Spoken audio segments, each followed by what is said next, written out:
Even Trent's wearing shorts and a t-shirt. I felt it this morning, though. I'll tell you. I'm not even going to put up a facade. I mean, it was cold. You walked outside and you said, I might have bit off a little more I could chew here. Yes. Might have to do some laundry. Where are the pants? Yeah, perfect opportunity to bring some of that stuff home or back here from home, and I didn't even do it. Do you have a pair of long pants in your possession? One pair of jeans. Okay. Yes. There you go. If I need it. Well, did you wear them on the flight? No. Just to be that guy. And I like to be comfortable. So I shorts and sweatshirt. I wore a sweatshirt. Trent and I did that the whole time flying back. Landed in Jersey, dead of winter. Say, Mom, I'm outside for 20 seconds. What do I need pants for? Yeah, I mean, I had the sweatshirt on, so I'm staying warm. Yeah, the car's right in front of the airport. Walk right out, put it in the back. Let's go. Look at ambient. Firing away there. Just curious, Ron Sirak, is there something I missed golf-wise, or is just Tedeschi winning? And did I? Well, Tiger withdrawing. Yeah, okay. But the speed DQ thing, it's that there's two rules at play here. First off, the whole in this day and age scorecard thing, but also originally they mentioned he didn't sign it in the scoring area. Okay, that he left the scoring area. Like he came back to recheck it, but he had left the, Mark, scoring area. Trent, one of the three most heated, and not in a bad way, but one of the three most heated debates Miller and Moulton have ever had. Michelle Wie got DQ'd because she signed her card outside of the designated signing area. But he signed it for signing for a 3 when it was a 4. He did, but he came back. Okay, but he had left, and it was too late. I didn't even know that was a thing, to be honest with you. And that's also, quite frankly, a lot of people are complaining that the PGA Tour is not having that. They're like, this is boring. There's nobody here. Oh, there's, because Scheffler can't putt, and it's like, not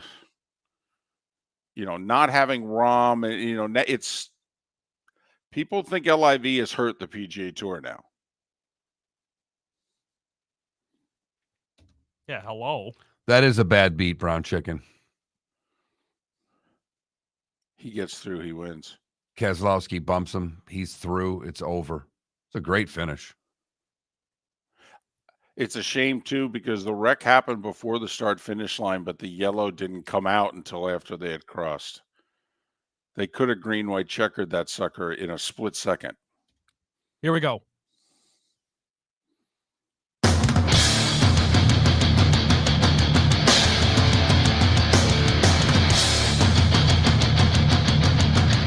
You are listening to Miller and Moulton, exclusively on the Florida Sports Network. And now, here's Mark Miller and David Moulton. Top of the morning to you. How was your President's Day weekend? Hope it went well. How the heck are you? We are Miller and Moulton. This is the Florida Sports Network, floridasportsnetwork.com. Top of the morning to you, Mark. How was your day off? My day off was spent with my daughter, who had the day off as well. So, I mean, I was, Mr. Mom just continued from a soccer tournament on Saturday to a rained-out tournament on Sunday to full-on Mr. Mom yesterday. Dad and daughter, awesome weekend. Did you draw the line at about 4:30 and say, listen, young lady, you've had my attention for the better part of 4 days. There's this thing called the Daytona 500. Grab your M&Ms and sit in front of the TV, young lady. She's a little bummed out about the whole NASCAR thing. M&M leaving as a sponsor has brought her down, but she still roots for her guy.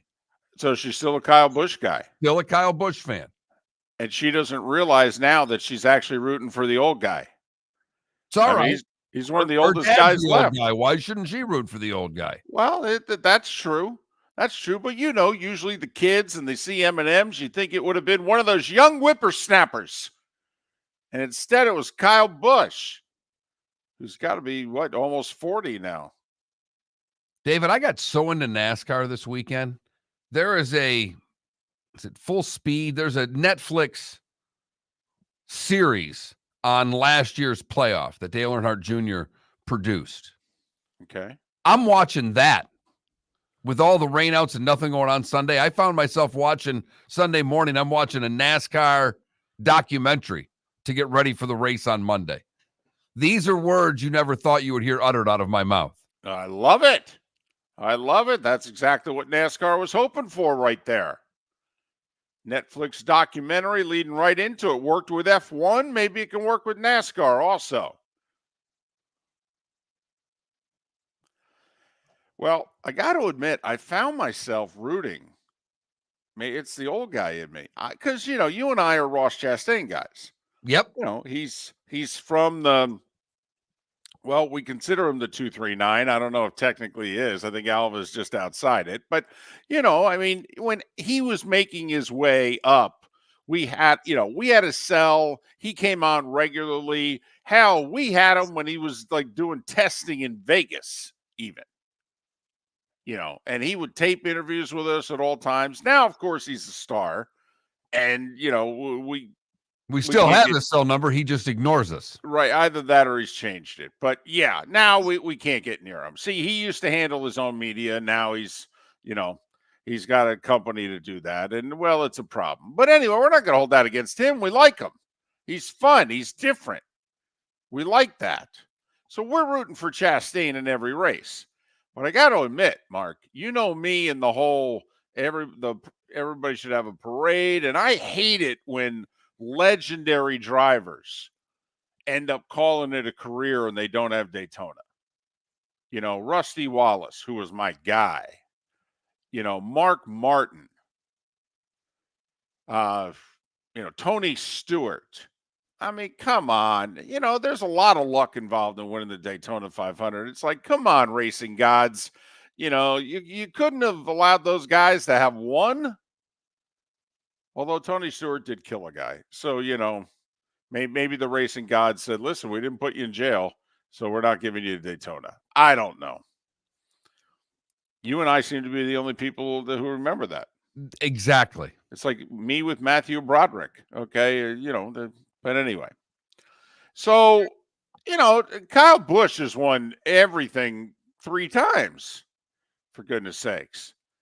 And he hasn't won Daytona. And I got to admit, Mark, I've found myself, I was rooting just as hard for Kyle Busch, maybe even harder at times than Chastain. And then when he got caught up in the big one with 8 laps to go, I'm like, Although he actually moved up 17 spots. They restarted. He was like 7th. Like, huh. But so did you agree with the move that Ross tried to make? Look, you're really asking the wrong, and I'm not trying to deflect, but I'm not a NASCAR guy. I'm not a NASCAR expert. I saw a guy who always races hard, who's always trying to win, do what he always does. And I think it was Keselowski hit him, and that was the end. I loved the move as someone who likes anybody who goes for it in any sport. I don't know what choice he had. If he sits back, he's not going to win. He had to pick a spot. They had a good run on the outside, as the guys like to say there. You got a good push, David. And it looked like he had an opportunity to slingshot his way in there and got hit. Everything you just said, I agree with. For those that said Ross didn't have to try that there, the problem is if he checks up just slightly and settles in, all right, that's the end of his run. Now we're in the final lap. Got to do it again. And also, he's got the opening down low. If he checks up, that opening in about 5 seconds is going to disappear because that row of cars was coming too. So I agree. That was his moment. Kevin Harvick said it simply. If he makes it through there, he wins. And if it's good enough for Kevin Harvick, it's good enough for me. I thought he was good, by the way. I thought he was good. Okay, lacks a little energy. Okay, and I thought that Boyer, who's usually very energetic, his energy came down. I mean, they became very analytical about Daytona, which was fine. It's a smart race. Okay, and I enjoyed it. I thought he was good. I'm curious if he's going to get a little more energetic. I watched the last hour and a half without volume. Gotcha. At daughter's gymnastics. I was watching on the phone. I was that guy. I had a fist pump. I'm rooting for Ross.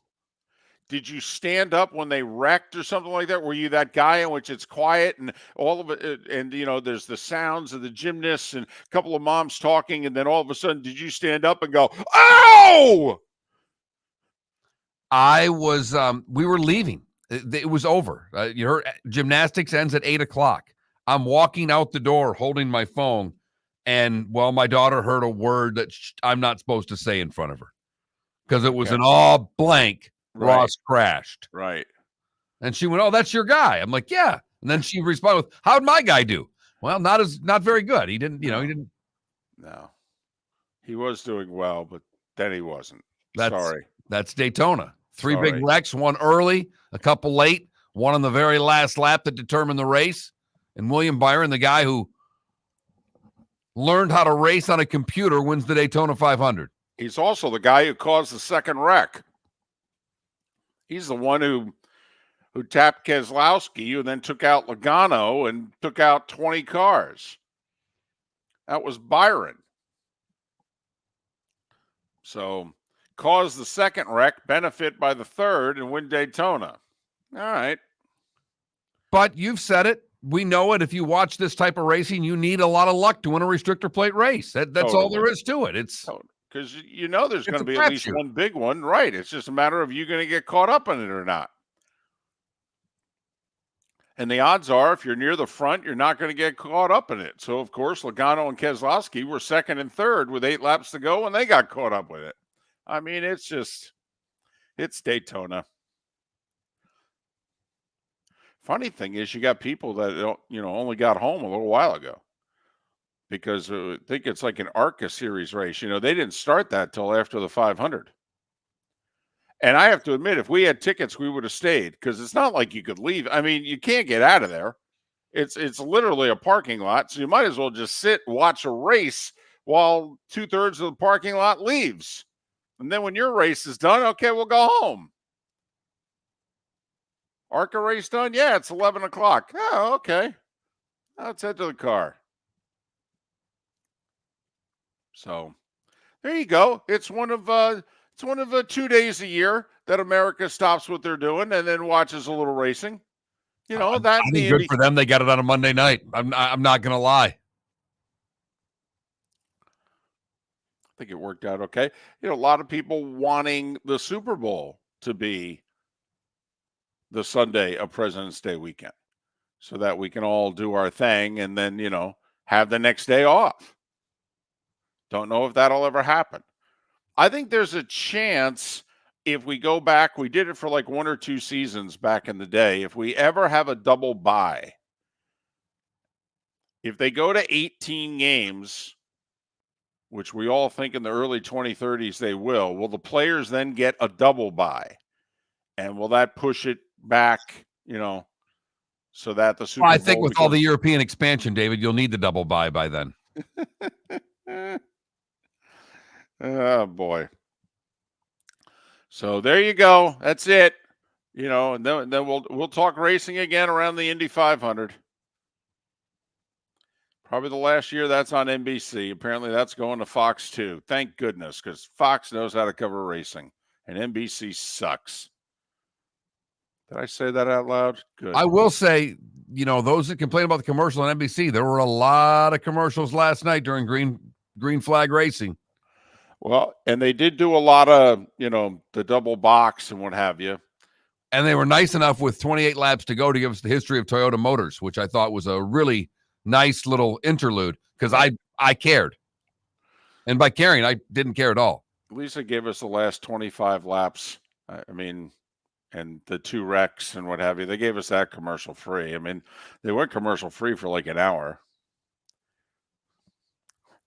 But you're right. They jammed it in. I mean, the Wendy's and the Toyota, I mean, those were infomercials.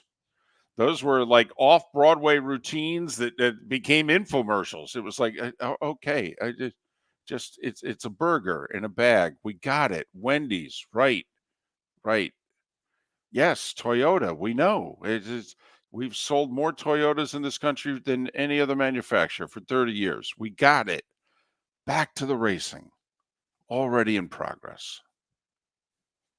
Great show lined up for you after a President's Day weekend. David Samson will join us. Ron Sirak will join us in the 7 o'clock hour as well. Brad Gillie to talk some NASCAR, and Brendan Stroud, who is a senior guard for USF. They had a nice little win over FAU over the weekend, David. That was 2 games in one. Up 25, up 1. Holding on for dear life. All within about 8 minutes. But hey, that's a W on the board, baby. They're on the precipice of being ranked. They ain't never been ranked before. Miller and Moulton, hope you had a great holiday weekend. Thanks for starting your Tuesday with us. Mark Miller for Molly Maid. Why Molly Maid, you ask? Trust. Moulton was a customer for 15 years. Affordability. Didn't I just say Moulton was a customer for 15 years? Worry-free services. Our professional house cleaners are fully insured and a 24-hour warranty. Call Molly Maids today at 239-774-5839. That's 239-774-5839 or online at mollymaid.com/FTMYERS. That's mollymaid.com/FTMYERS. Located on the East Trail, locally owned Naples Tiki Bar and Grill is an outdoor eatery next to the Hitching Post Shopping Center. Island-inspired food with a true tiki theme. The best place in Naples to enjoy the beautiful weather in Southwest Florida. The Naples Tiki Bar and Grill offers a great menu for dine-in or takeout. Enjoy our famous pulled pork, huge burgers, and tiki bar cocktails. Don't miss happy hour every day from 3 to 6 and live music 7 days a week. See you soon at the Naples Tiki Bar and Grill, 11498 Tamiami Trail East. The law firm of Michael F. Hornung specializes in criminal defense, DUI, personal injury, nursing home claims, and auto accidents. I'm a former prosecutor with over 34 years of experience. The information I know is information you need to know. If you've been arrested for a DUI, time is of the essence to maintain your driving privileges. Call the law firm of Michael F. Hornung for a free consultation. At the law firm of Michael F. Hornung, we are committed to excellence in your representation. Being a local attorney with local knowledge is clutch to the success of your case. For over 30 years, we have successfully represented the citizens of Southwest Florida. For a free consultation, call 239-437-0095. That's 239-437-0095. Our offices are conveniently located in Fort Myers. Visit online at mfh-law.com. You were listening to Miller and Moulton on the Florida Sports Network.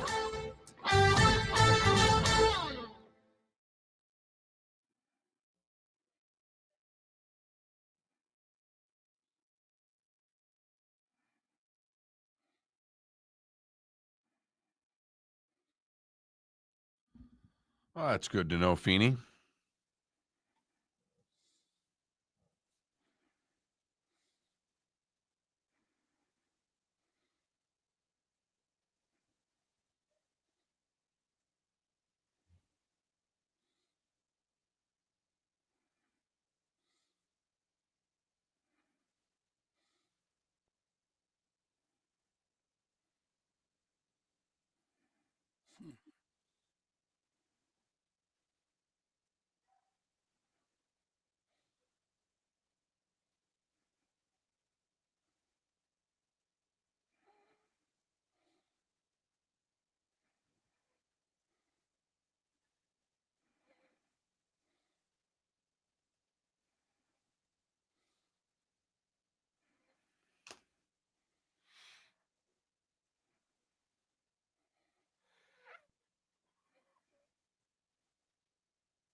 Oh my goodness.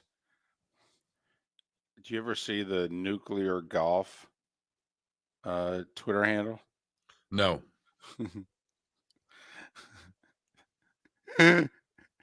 So this guy's a construction worker. He's playing golf. He brought his hard hat and vest with him in case his wife FaceTimes him.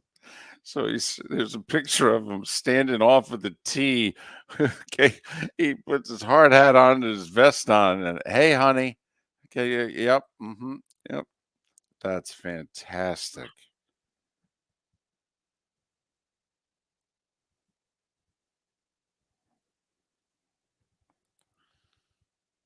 See the 7th grader in Minot, North Dakota? I did not. Halftime, 4 shots in 25 seconds, layup, foul line, 3, half court. Swish, swish, swish, swish, 10 grand. No, Just in Minot, North Dakota? I said from. I thought you said from Minot. I did not see it. No. No. Yeah, Feeney, we reached out to them. Supposedly took care of the problem. Yeah, go Raiders. He doubled down on it yesterday. He said, I didn't trash anybody.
Come on, Trent. I need a time cue.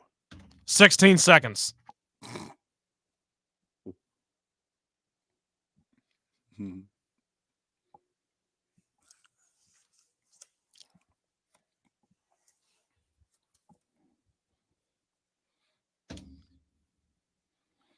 Here we go.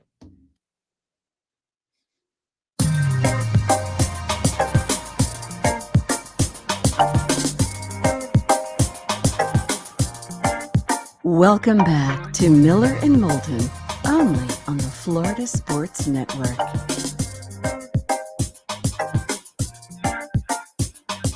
"21 minutes past the hour. Great show lined up for you. David Samson at the top of the hour, and that just gets things started.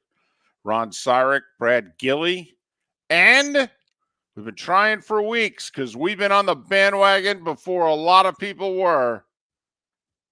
I talk with a member of the South Florida men's basketball team. Big win Sunday against FAU in the top 30 in the nation. Will they be ranked? They've never been ranked before. On the verge. Trent is back. Trent was not with us on Friday. He had to head out of town, take care of some business. First off, Trent, did you take care of your business? Everything good? Yep, all good. Nothing to Okay. report, which is good. No news is good news. That's right. Okay. Now, secondly, you like being a part of this show, but we've incorporated your family and friends into the show at times. And so when you fly, quote unquote, home to be around said family and friends, we wonder, does grief come with it? Have we stepped over the line? What did you hear about this weekend that we need to talk about? Nothing bad. Just Uh-huh. my family just thinks it's funny that I can't. Hey, I can talk about a certain team now, can I? Maybe. If it's necessary. If it's necessary. Which it's not. No. And it won't be really until 2030 at the earliest. You got that right. But anyways, yes. No, it's all positive stuff. So, Believe it or not. So the girlfriends, first off, are the girlfriends still the girlfriends? Your brother's girlfriends still the girlfriends? Yes, sir. Okay, and so they made it through the whole who got playoff tickets and who didn't, and that, so there's no fallout from that. They braved the storm, yes. Okay, all right, good to know. Okay, and Valentine's Day, nobody screwed up. You know, we gave a tutorial in Valentine's Day for a couple of weeks here. So, all right. I'm amazed, Mark. I didn't think we could be part of somebody's life for 10, 11, 12 weeks and have them not get blowback. No, I was pretty confident. Huh. I was pretty confident. Well, see, you know Dad. So I guess you know the line. This one's pretty much just like his old man. There's not much that bothers the old man. There's not much that bothers Trent. So when you were growing up with his dad, he was as happy as a teen as Trent is now? Pretty much. Wow. Yeah, Donnie's always been a great guy, just a happy-go-lucky person that you want to be around, much like Trent is. You and I don't have that vibe. I'm literally thinking, I am going through the Rolodex of every meaningful person that was in my life. And unless we get to talk about my grandparents, I didn't have anybody in my life that was as happy and go lucky as Trent. That explains a lot. Yes, it does. It's also why my grandparents stood out so much. Like, man, people are always happy. So this is what love is? My grandfather woke up every day. He was so happy to be alive. I'd be 15 years old. I'd look at him. I'd be like, what the hell are you so happy for? He'd look at me like, it's a great day. And I would say, prove it. Surprised your grandfather didn't use the hardball line on you. Who's got it better than us? You know what? He probably had some derivative of it. We just, he wasn't winning games as a coach, so we couldn't publicize it. But he was so different from my mother. I literally would look at her, I'd look at him, I'd go, are you sure you two are related? Because needless to say, got my sarcasm, got my snark from my mother. My grandfather didn't have any of that. My grandmother had a little bit of the sarcasm. It was very quiet, though. You had to listen closely. But anyway. All right. Well, that's good to know, Trent. All right. We're back at it. I will say your daughter has your sarcasm. And snark. Yes, she does. And I try now. I have done a really good job of eliminating road rage from my life. When someone cuts me off, I don't yell. You and I have had similar philosophies that everybody's back in heat these days. But it doesn't prevent some people from still yelling, without hitting the horn and getting all agitated. I have now started doing play-by-play of bad drivers. Oh. That's my way to not get angry. Oh, look at that. He cut right in front of me, hit his brakes, and is going to turn at the next signal. Well, isn't that special? Things like that.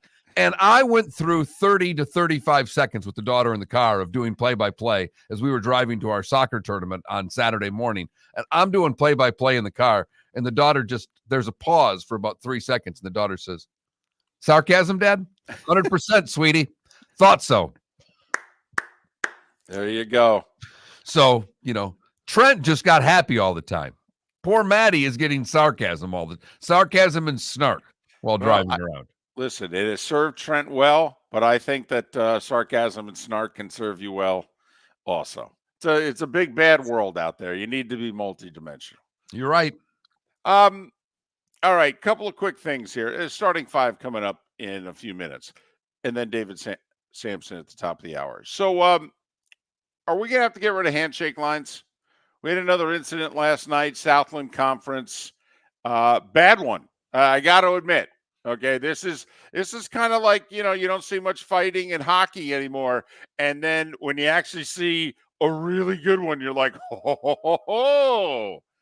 All right. We had a scene last night. Coaches, players, student managers, a fan got hurt because it went from one side of the court to the other. All right. You think it's done, and then two players go running at two others, and oh no, it was not good. There's no way to sugarcoat this, put a smiley face on this. This was bad. All right. I'm looking at it and I'm thinking, well, he doesn't play anymore, and he doesn't play anymore, and he doesn't play anymore. For the rest of the year, no, you gone.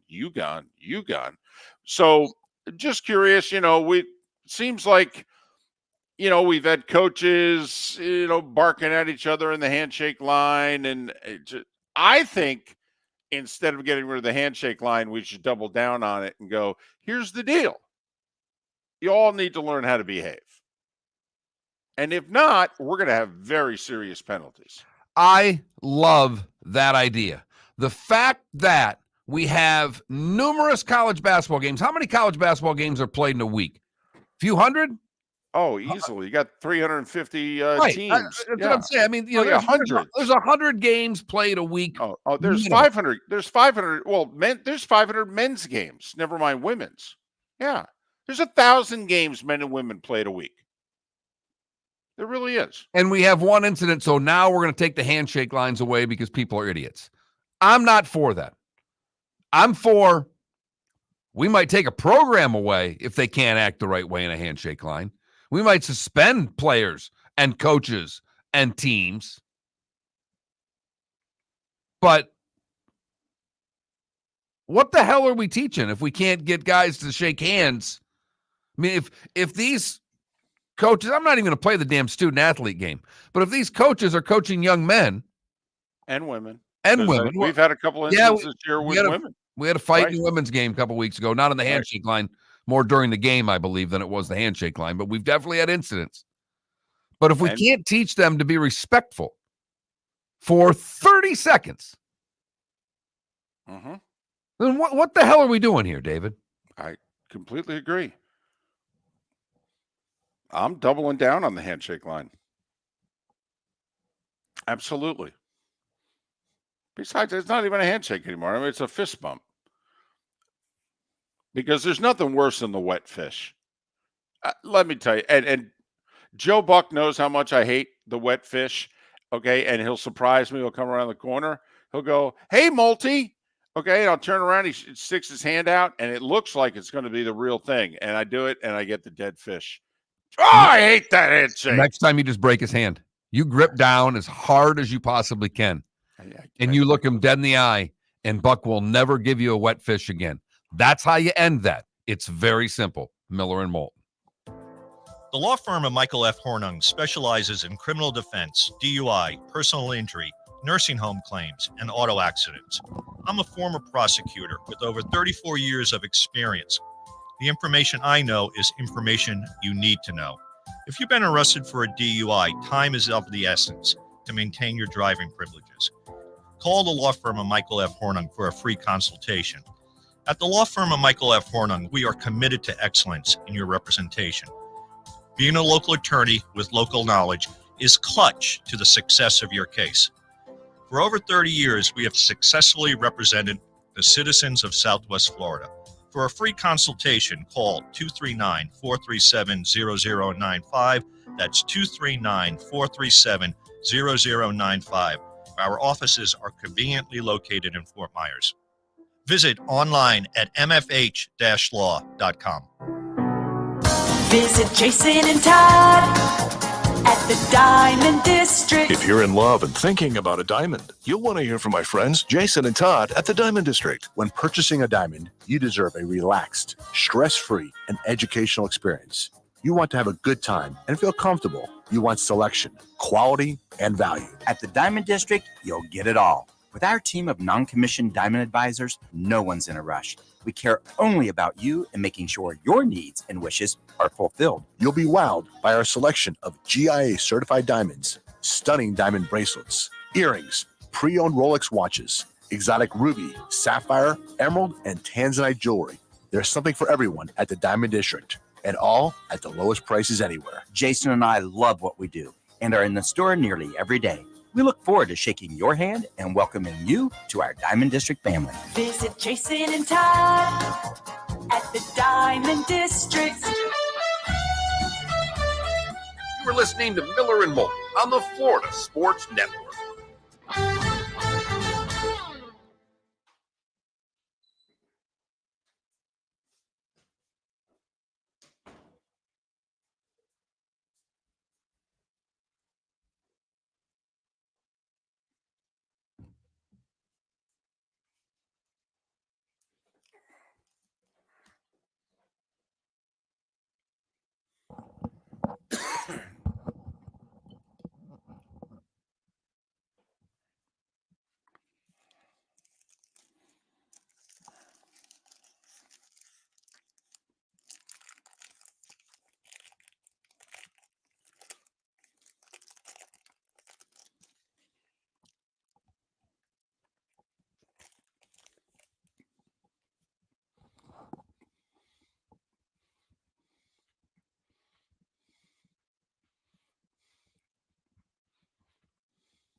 You know, they want to start doing this President's Day hockey all day. I'm all for it.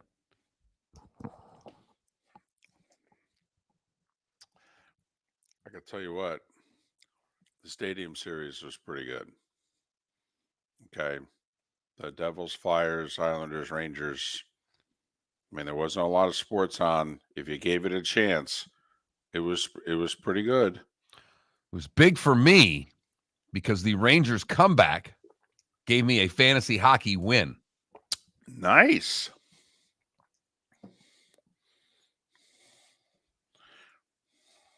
Great win for the Wings yesterday, too. It Massive. was a good game. It was.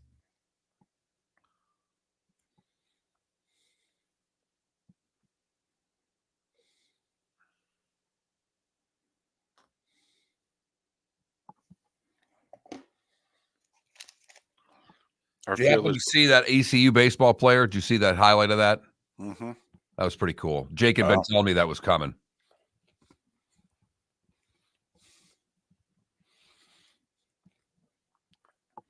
So our fearless leader's in Jamaica.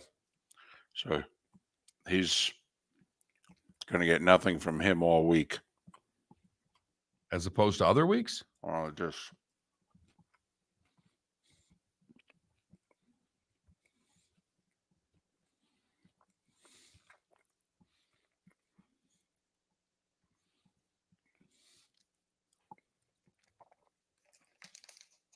Trenton, when did you get back? Yesterday? Yes. No. Sunday. What am I thinking? I actually, you guys would have laughed. I had 5.5 hours of delays at the airport. What'd you do? Grand Rapids, Atlanta here? No, just Grand Rapids to here. It took forever to get the plane in. I don't know where it was coming from. I live close enough where, like, we were on our way when it got the first delay. So then I turned around and went home for 3 hours, then back. But I still had to wait there 2 hours. Why'd you come back Sunday? I didn't know we had Monday off when I booked it. President's Day. I honestly, I had no idea. My bad. Our bad. No, it's fine. Because if anything, that's my bad. Because I should have scheduled the appointments for yesterday, and then I wouldn't have had to miss Friday. But no, that's fine.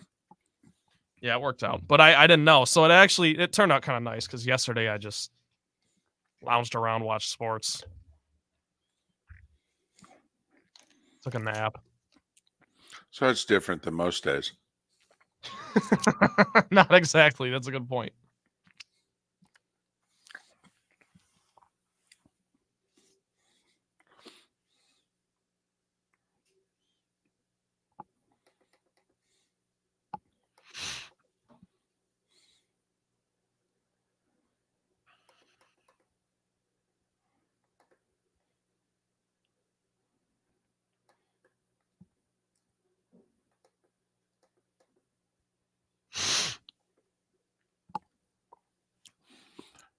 Did you see Spitz in the Twitch chat room? He's got a new job, and his training Yeah, is in Appleton, Wisconsin. Nice. Yep. Pick out a nice young lady for him, Spitz. If you'd like to move to Florida, we've got the guy for you. Yep. Here we go.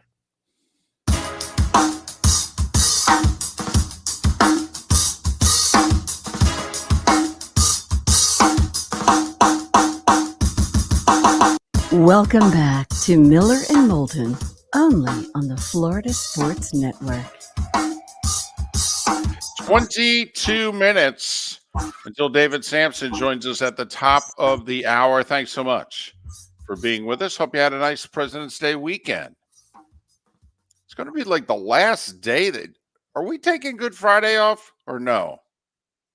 Because if we don't take it off, we're like going to like Memorial Day.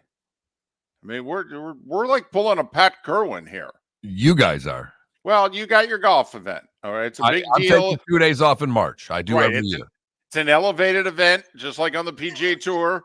Okay, it's a full field, elevated event. We understand that. That's a biggie. World golf ranking points and everything. We understand. Well played. Not a major, but to you, it's the fifth major. We got it. So no, that's I don't even that doesn't count, Mark. That doesn't count. So why don't you take off Good Friday and Trent and I will work? We'll see. I mean, I got nothing. That's where Miller and Moulton have come to, because it's really to the point where we could take a day off. One of us could take a day off, and I have a golf tournament that I'm playing golf for 2 days. There's a reason there. But for David to just take a day off, it's like, why? Yeah. So I sleep an extra hour and a half. Exactly. I know. I woke up at 6:30 yesterday. I'm like, wow, sleeping in, are we? All right, let's do this. Time for The Starting Five. 5 stories you need to know. It's the Starting Five on Miller and Moulton. Here's number 1. Daytona 500. Pushed back a day because of rain. But once they got it underway, it's pretty good. You knew the big one was coming. Hell, Clint Boyer and Kevin Harvick for 20 laps are like, this ain't going to work out. They're 3 wide already with 25 laps to go. Oh, boy. This is going to be a problem. And with 8 laps to go, it was a problem. All right. Here's the funny thing, though. You know who's the guy that actually caused the wreck? William Byron. And because of it, you know who was second when they restarted with 4 laps to go? William Byron. And he was in the lead as they were crossing the start-finish line with 1 lap to go. Ross Chastain, who was behind William Byron, made a dash down low. He gets clipped. All heck breaks loose. And that's it. The caution didn't come out until Byron had crossed the start-finish line. So they were on the final lap. So that's it. So, William Byron wins the Daytona 500. Alex Bowman's second. Kyle Busch, who's never won this sucker, finished 12th. Chase Elliott 14th. Ross finished 21st. Joey Logano, who was on the pole and who had the best car. I mean, he did at 45 laps. If he doesn't get caught up in a wreck, he's going to win. He finished 32nd. That's how it works at Daytona. Doesn't matter if you have the best car. Where are you when the big wreck happens? Logano was in second. He got taken out because that's how it can work at Daytona.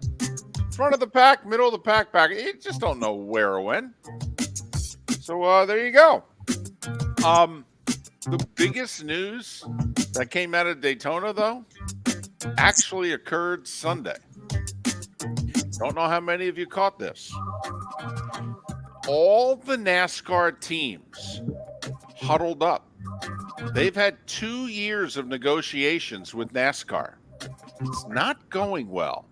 NASCAR has kept them at a distance. The teams are like, listen, we're having trouble making money. You guys are making a fortune.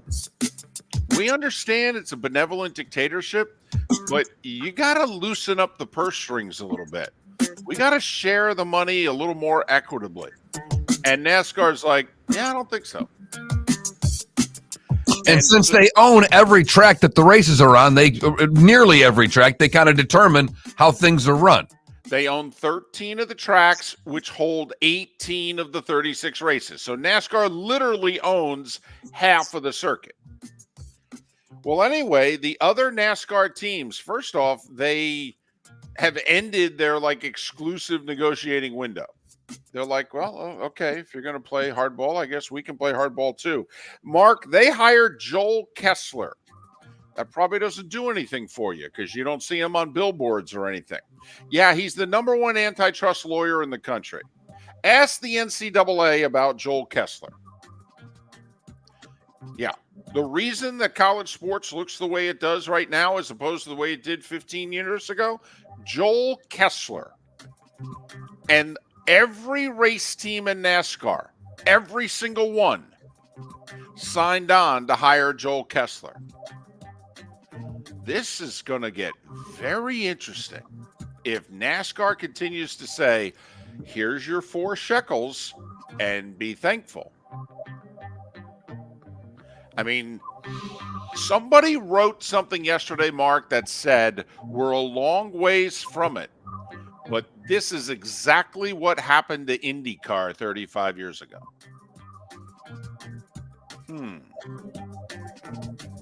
That wasn't good. No, sports never recovered, David. No. The current charter agreement, by the way, ends at the end of this season. So could we have a strike, a lockout? I don't know. At the end of this year, if there's no agreement between the race teams and the race circuit. And the race teams have said, listen, we're not trying to start our own thing. They literally came out and said, but we just need more of the pie. We're not making money.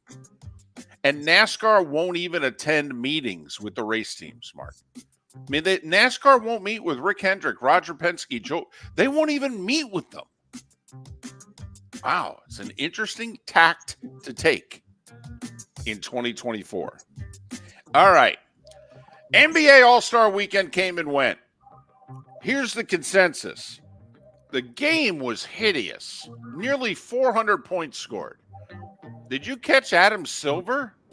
I did hear his comments. What was it?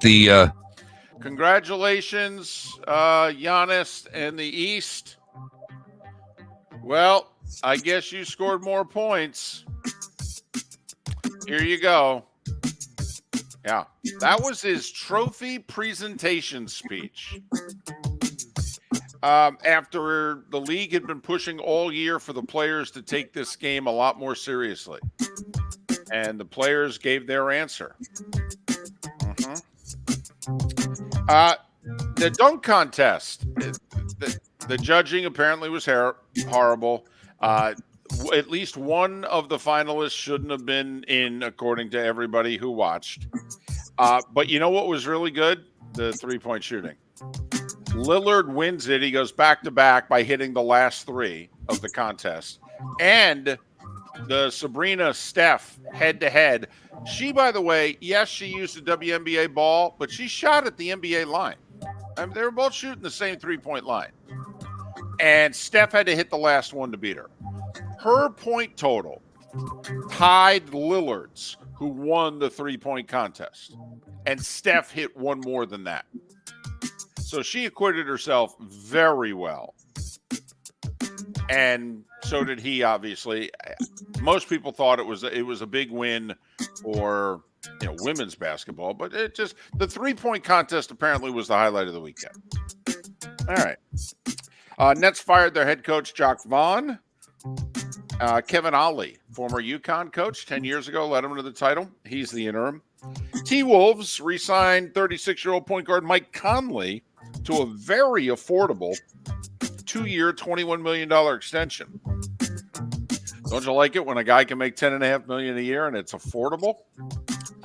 College hoops. One-ranked team in action last night. Second-ranked Houston over sixth-ranked Iowa State. It was more mud wrestling than basketball, 73-65. Mark, did you see what Vatek did to Virginia? Destroyed them. they did to Virginia what Virginia has done to others. I mean, it was a 20-something nothing to run in the first half. 75-41. Va-Tech over Virginia. FAMU and Bethune both lost in state. But, Mark, the big game, Mississippi Valley State at Alabama State. Mississippi Valley State down 10 early, Mark. Mid-second half, they're down 2. They're 0-25. Alabama State pulled away, won at 61-46. They're now 0-26. Last winless team in men's college basketball. Hey, the Gators are ranked. By the way, they've won 8 of 9. They're ranked 24th in the AP, just outside the top 25 in the Coaches Bowl. USF, who beat FAU on Sunday, they're receiving votes. 31st in the AP, 29 in the Coaches. So not ranked yet. And still not even within a sniff of the NCAA tournament, and really not expected to be unless they win the American Conference tournament. Gotta love those ratings and rankings, huh? Women's hoops, by the way, the rankings, South Carolina's number 1. I mean, they are 25-0 after all. Iowa's 4th. You know, Caitlin Clark and all. UConn won last night. That's win number 1203 for Gino. That moves them ahead of Coach K. He's second on the all-time win list. Stanford's Tara Vandermeer's got like 6 more. Gino announcing he's coming back next year because Paige Beckers announced at senior day that this is not going to be her last senior day and that she's coming back. So there. Can you have more than one senior day? I mean, you can these days, David. I guess you can. Yeah. You can have a COVID senior day and a regular senior day. Right. Hockey. Bad loss for the Lightning. At home to Ottawa, 4-2. They're After getting whooped by the Panthers the game before, 9-2. A couple days prior to that, they had whooped. Speaking of the Panthers were in first after that win. They moved ahead of the Bruins. Boston now a point ahead of Florida, but they've played one more game than the Panthers. They beat Dallas in a shootout yesterday, 4-3. Lightning are still the first wild card, but they're 3 points now out of third, and Toronto's got 2 games in hand on them also. So the Lightning are playing themselves into dangerous wild card territory. And in fact, your Wings are just a point behind the Lightning, I believe, with 2 games in hand. So there. Detroit with a 4-3 win in overtime in Seattle. Speaking of the Leafs, they doubled up St. Louis 4-2. Game of the day, though, in Minnesota. Vancouver's up 5-3 going to the third, and they scored twice and lost 10-7. That's right. The Wild scored 7 in the third. That's bat blank crazy. What's the final? 10-7. 10-7. No, the hockey game. Yeah. Right, 10-7. 10-7. Late field goal put the Vikings out in front. It sounds like a football score. And speaking of football, Ravens re-signed Nelson Aguilar to a 1-year extension. Did you hear what happened to Jimmy G over the holiday weekend? So apparently he took a prescription. It's a PED that you're not allowed to take. And so that gets him a 2-game suspension for next year. And it allows the Raiders to not just cut him, but not have to pay him. They could void his contract. That's an $11 million PED, apparently, or prescription. You can start placing the franchise tags on guys today. You can do it for the next 2 weeks. Free agency begins in 3. So there. College sports. Teresa Gould is the new Pac-12 commissioner. It sounds great on paper. The problem is there's only 2 teams in the conference, Washington State and Oregon State. So I don't know. I mean, it looks good on the resume. I just don't know what you're going to do. It's real easy to have a meeting, though. Going to move the offices? I would hope so. I mean, to, somewhere between. Well, basically her extra bedroom. Portland? I think just her spare bedroom in a Zoom call is now the office of the Pac-12.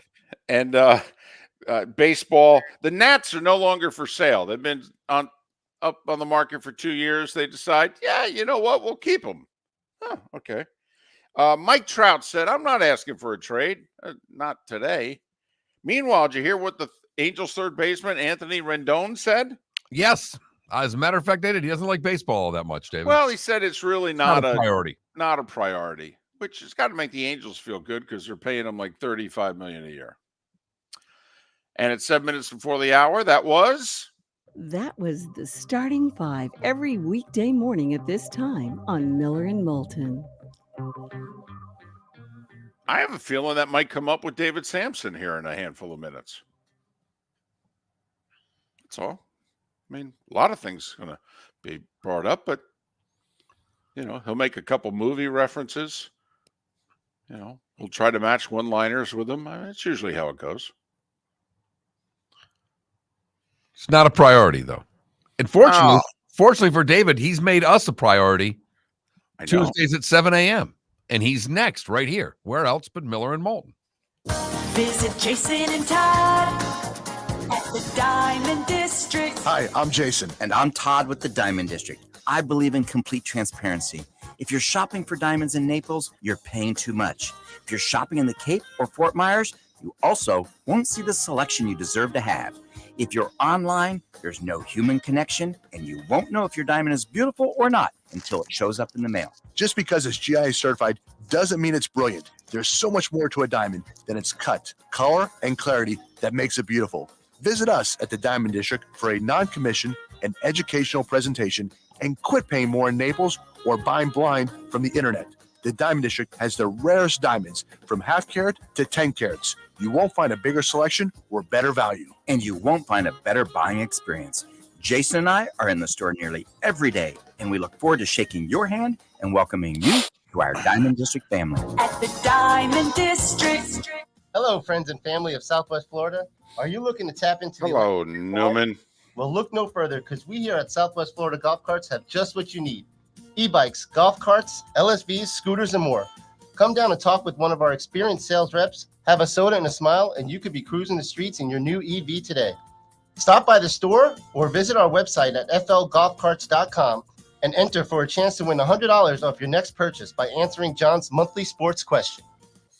Located on the East Trail, locally owned Naples Tiki Bar and Grill is an outdoor eatery next to the Hitching Post Shopping Center. Island-inspired food with a true tiki theme. The best place in Naples to enjoy the beautiful weather in Southwest Florida. The Naples Tiki Bar and Grill offers a great menu for dine-in or takeout. Enjoy our famous pulled pork, huge burgers, and tiki bar cocktails. Don't miss happy hour every day from 3 to 6 and live music 7 days a week. See you soon at the Naples Tiki Bar and Grill, 11498 Tamiami Trail East. The law firm of Michael F. Hornung specializes in criminal defense, DUI, personal injury, nursing home claims, and auto accidents. I'm a former prosecutor with over 34 years of experience. The information I know is information you need to know. If you've been arrested for a DUI, time is of the essence to maintain your driving privileges. Call the law firm of Michael F. Hornung for a free consultation. At the law firm of Michael F. Hornung, we are committed to excellence in your representation. Being a local attorney with local knowledge is clutch to the success of your case.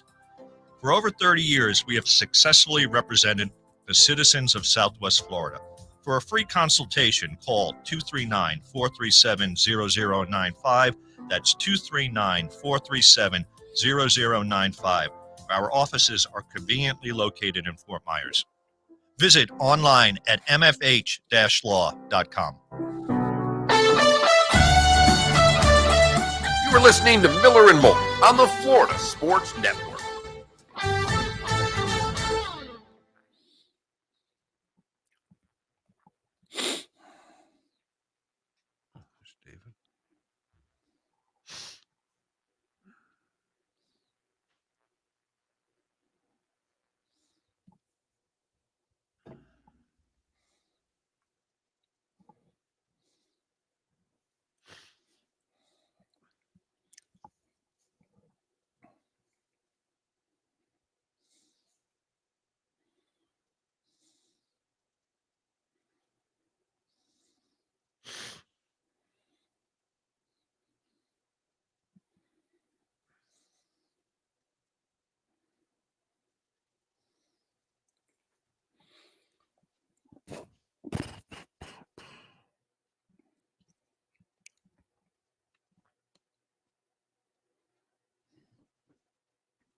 Can you hear me? I can hear you just fine. Yeah. I was waiting. You look like you saw a ghost there. I didn't know what happened. You look like you were reading something. So I was. No, I'm hearing your voice in a place that I shouldn't be. And I don't know why that is. What about now? I can hear you. Yeah, it's perfect. All right. You're back in my ear. All right. All right.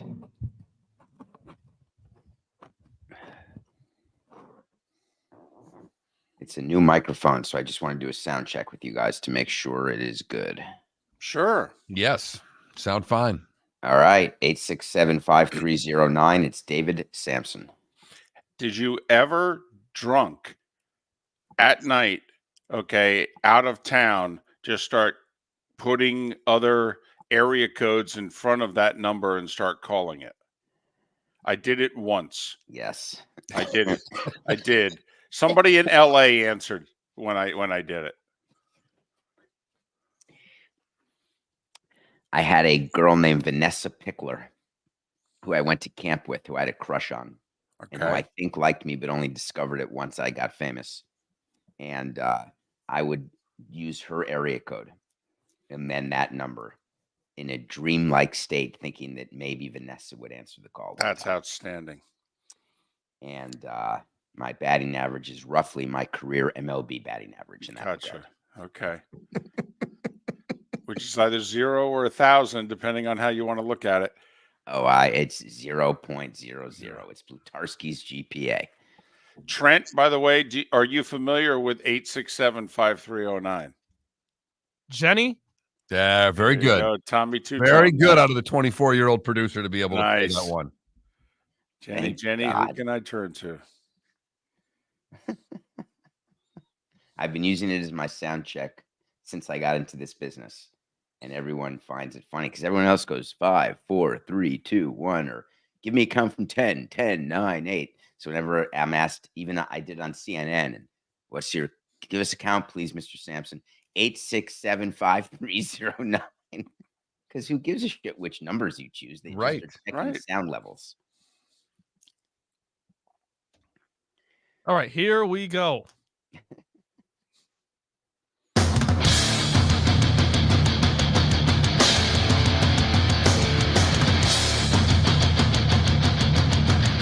You are listening to Miller and Moulton, exclusively on the Florida Sports Network. And now here's Mark Miller and David Moulton.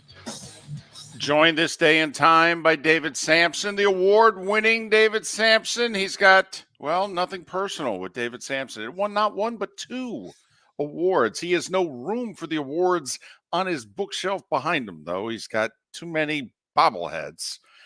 You can find David, CBS Sports Family, and 8 a.m. he does the Nothing Personal live with David Samson weekdays.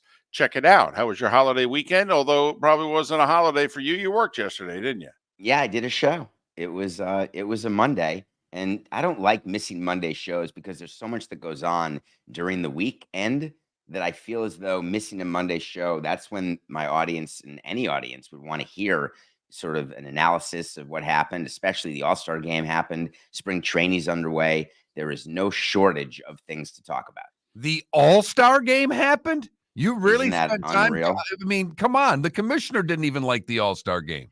Boy, is he a bad actor, isn't he? When he was No.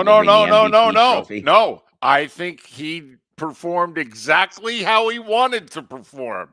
He wanted to basically say, you guys suck. Here, Yes. take the trophy.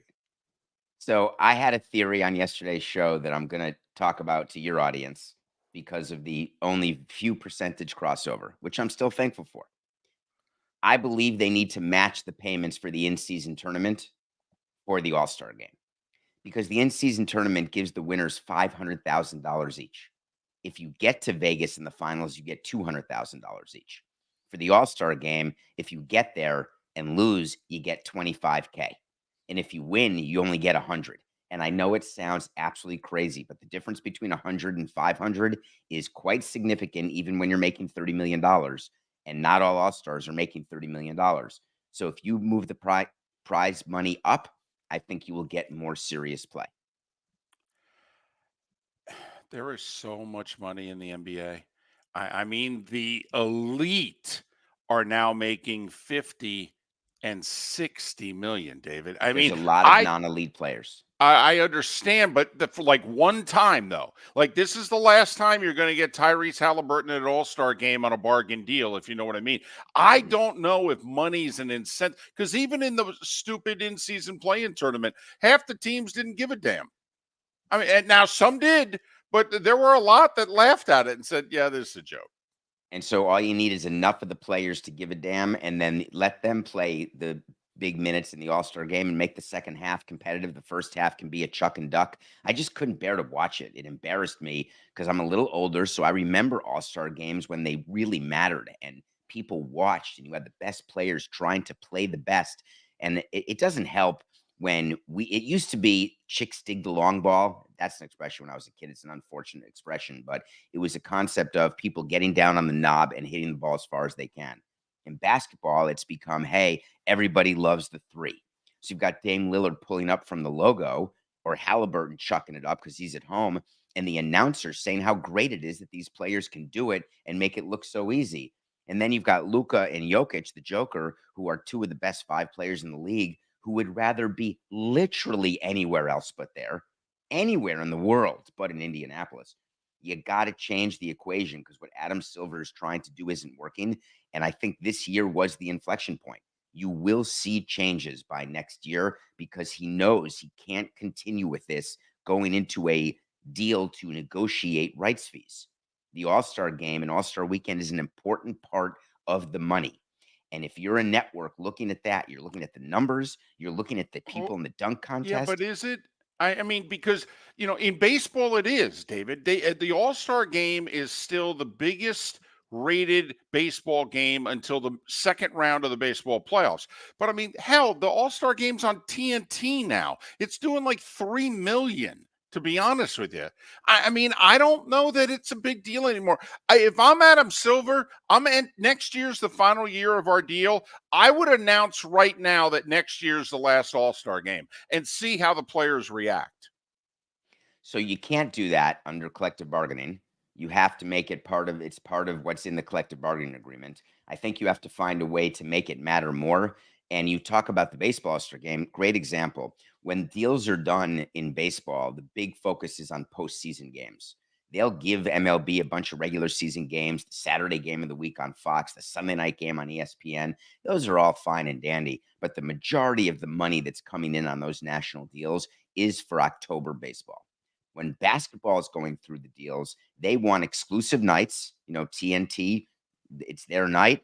Some games are side by side where you can show the local broadcast. Some are a national window where you cannot. The exclusive streaming games will be coming to basketball the way they are in the other sports, in baseball and in football. But All-Star weekend is a big weekend. If you think about this weekend, not a lot of sports going on. Baseball hasn't started yet. Football's over. You've got some hockey, but it barely registers. The NBA All-Star game has to matter in all the ancillary program, and the networks pay for it. So my hypothesis is they're not going to want to pay what the NBA wants to receive. So there's going to be a separate negotiation for the All-Star game that's going to include more money for the players.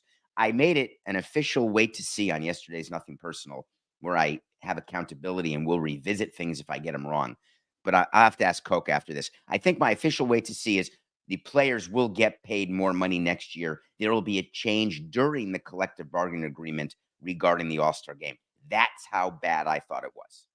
How big is the All-Star weekend for the host city, David? You've obviously been, I mean, that's the other part that you didn't mention in all this. And I get the TV programming, I get the set in its own weekend, but for your season ticket holders, for your sponsors, I mean, this is an incredibly big weekend for the team that's hosting, isn't it? It's actually a nightmare. So teams, they have to beg teams to host the NBA All-Star game. And the reason why is that you screw your season ticket holders, because the NBA, unlike baseball, where even if you have 20,000 season ticket holders, you've got thousands of good seats available, and the league takes over the seats. In the NBA, if all of your really good seats are gone, except you don't get to give them to your season ticket holders for an All-Star game, all of the suites disappear to NBA corporate sponsors, to the NBA, to Taylor Swift, to whoever's taking suites. It's not the person who gets them. So when you sign a deal to buy a suite at the Fieldhouse in Indianapolis, it's in very clear letters. This is only for Pacers home games. NBA jewel events do not count. You are not guaranteed your suite. And so owners actually don't enjoy hosting because A, it costs them money operationally. MLB for one, and NBA for two, they don't refund you the full cost of the operation of operating your building, of all the security. They'll give you an amount of money that they think that's enough. And you say, no, we need more security. We need more concession stands open because people will think we're running it, when in fact it's MLB running the All-Star game in 2017, not us. So it's not what you may think. I wanted to host an All-Star game because I thought it was cool to say that Miami had an All-Star game. I thought it was great to get the All-Stars in Marlins Park, to show off Marlins Park after a bunch of years of low attendance and trading players away as a catalyst to make things better. That was the intention. Little did we know that it would be 6 months after Jose died, and that it was 6 months before, or 2 months before, Jeffrey would sell the team. But the original goal of the All-Star game was to be a catalyst, and it didn't happen in Miami. And certainly for a place like Indiana, it's nice to have it there, but teams aren't jumping all over each other. Of course, announcements were made yesterday. Milwaukee wants to host in 27 or 28. Boston wants to host in 29. That's how it's announced to the fans. So everyone, including sponsors, believes that everybody wants the All-Star game. But believe me, they have trouble finding hosts. He's David Samson. He hosts Nothing Personal with David Samson. He records it live weekdays at 8 o'clock. You can follow David on Twix, Twitter/X at David, the letter P, Samson, David P. Samson. Obviously, we haven't spoken in a week. In between then and now, you had the tragedy in the Chiefs Super Bowl parade. Very quickly here, when you guys won in 2003, did you have a parade through downtown Miami, or did you just have a celebration in the stadium? Because that's where Miller and Moulton went. We thought, do the parades go away and it just becomes an in-stadium celebration because you can wand everybody who comes into a stadium? I'm just wondering, A, what did you do? And B, going forward, is this a one-off, a tragic one-off, or do you think the victory parade is going to bite the dust? Yeah, I did a 20-minute segment on this Monday. Let me tell you something, guys.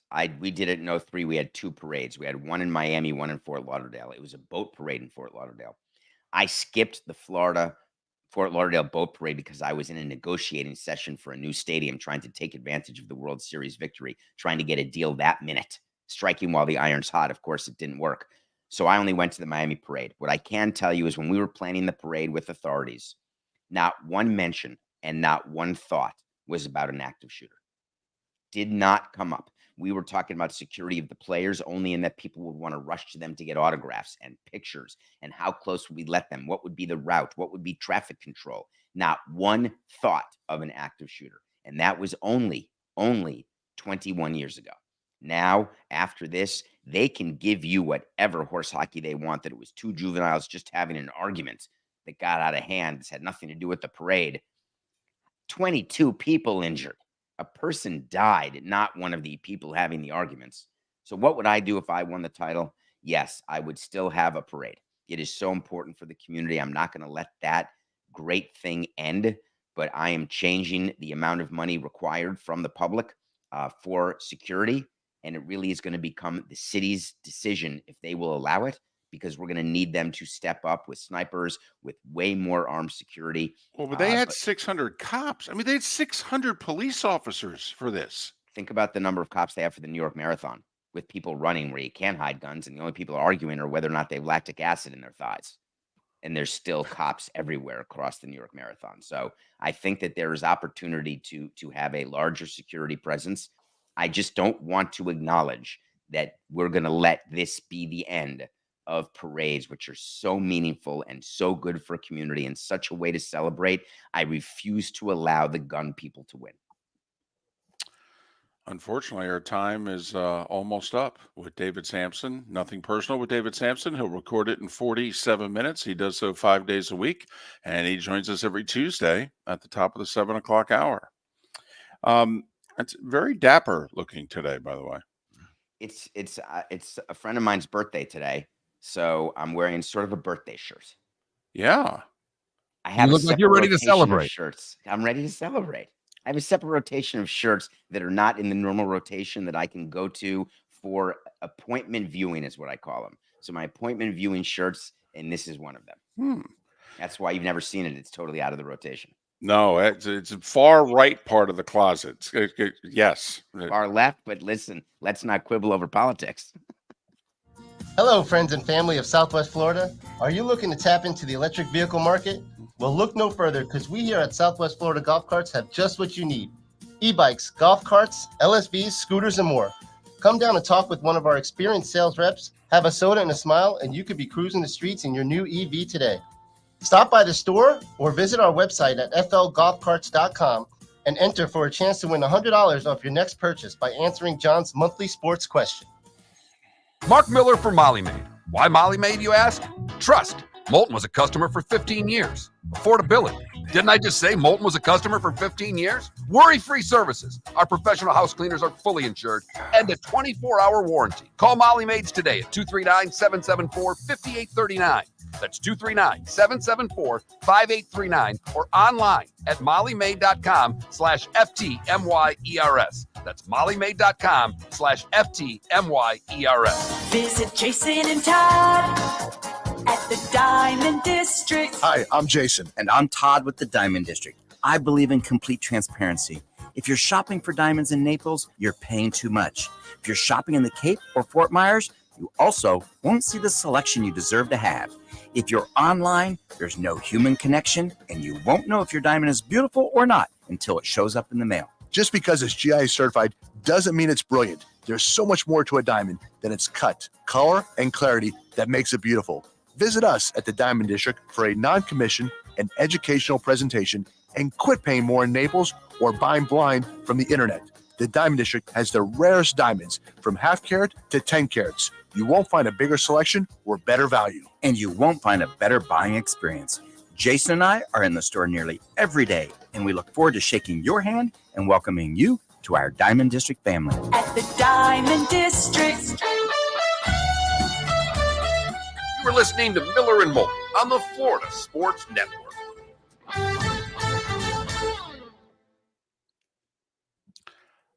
Jimmy Bird, are you talking me, David, or David Samson?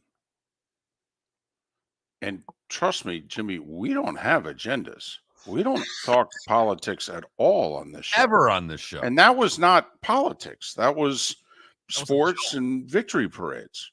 And there's a guy who won a championship and had a victory parade. So I mean, you may have thought certain political things or agendas, but we never do. I mean, the only time we go politics on this show is to make fun of both sides because they both suck.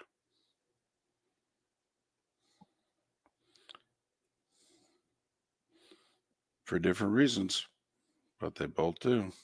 I got your, speaking of which, I got your text and I watched the whole episode last night. John Oliver. Mm-hmm. Was it funny? Yes. He's like, I swear this is not illegal. Our lawyers have said this is not illegal. I don't know how.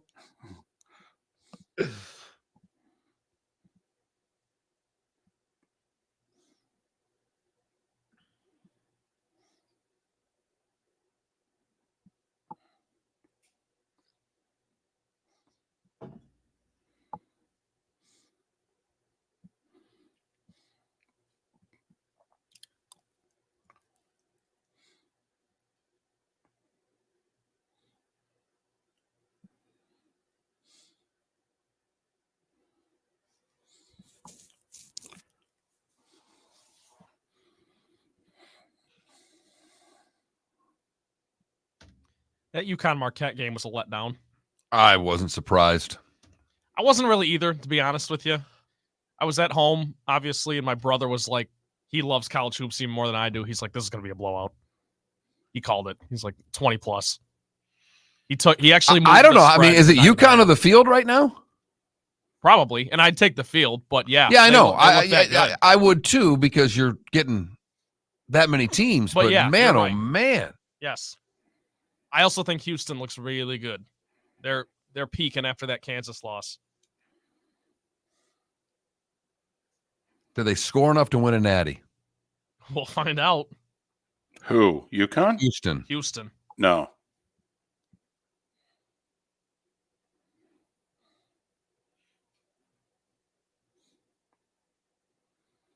John Forsland doing Bruins Oilers tomorrow night on TNT. Oh, it's a late one. 10 o'clock. Yeah. Part of a double dip. Oh.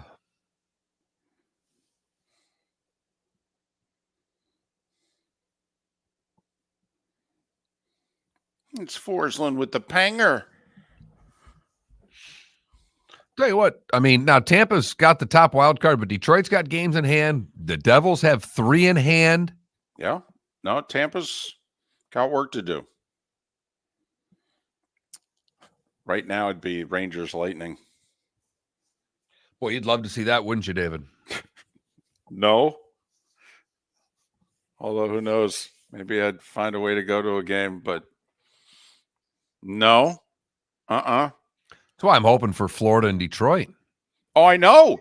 Which right now, I mean, not right now, but it's very yesterday. Yesterday at this time, it was Florida, Detroit, because Florida was a point up on the Bruins. That would be awesome. I thought about you two. I went, oh my goodness, they'll be driving across the alley. I didn't even consider that. That would be awesome. In fact, just to hedge our bet, yeah, you need to get with the NHL and put in for media passes for both Florida and Tampa. Okay. I will do that. How hard can it be? All they can do is say no. Right. And we'd only be applying for what? Bolts 2? are going. It's going to be tough for the Bolts to add anybody, RCB.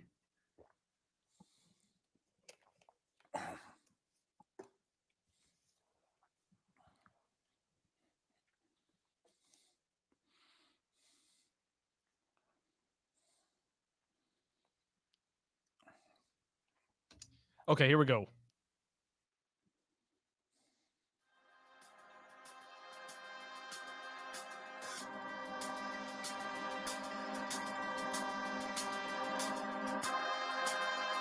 You're listening to Miller and Moulton, only on the Florida Sports Network. And now, here's Mark Miller and David Moulton.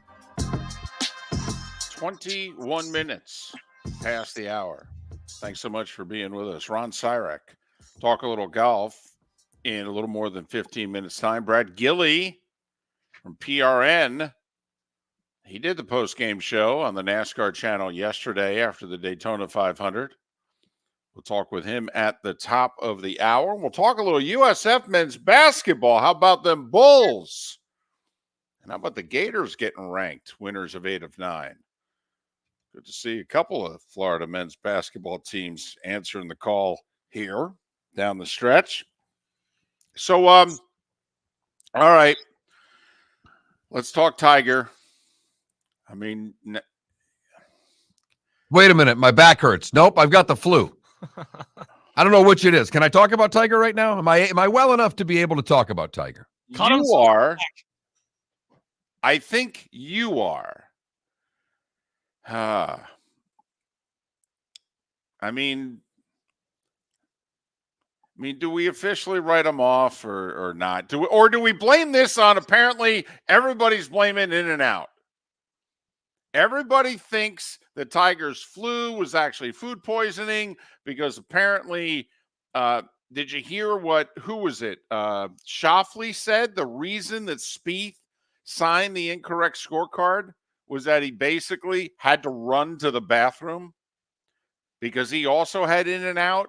Who was the golfer on Sunday who almost missed his tee time because he spent so much time in the bathroom Okay, he literally was running onto the first tee, and he was caught on a hot mic blaming In and Out for having the blanks.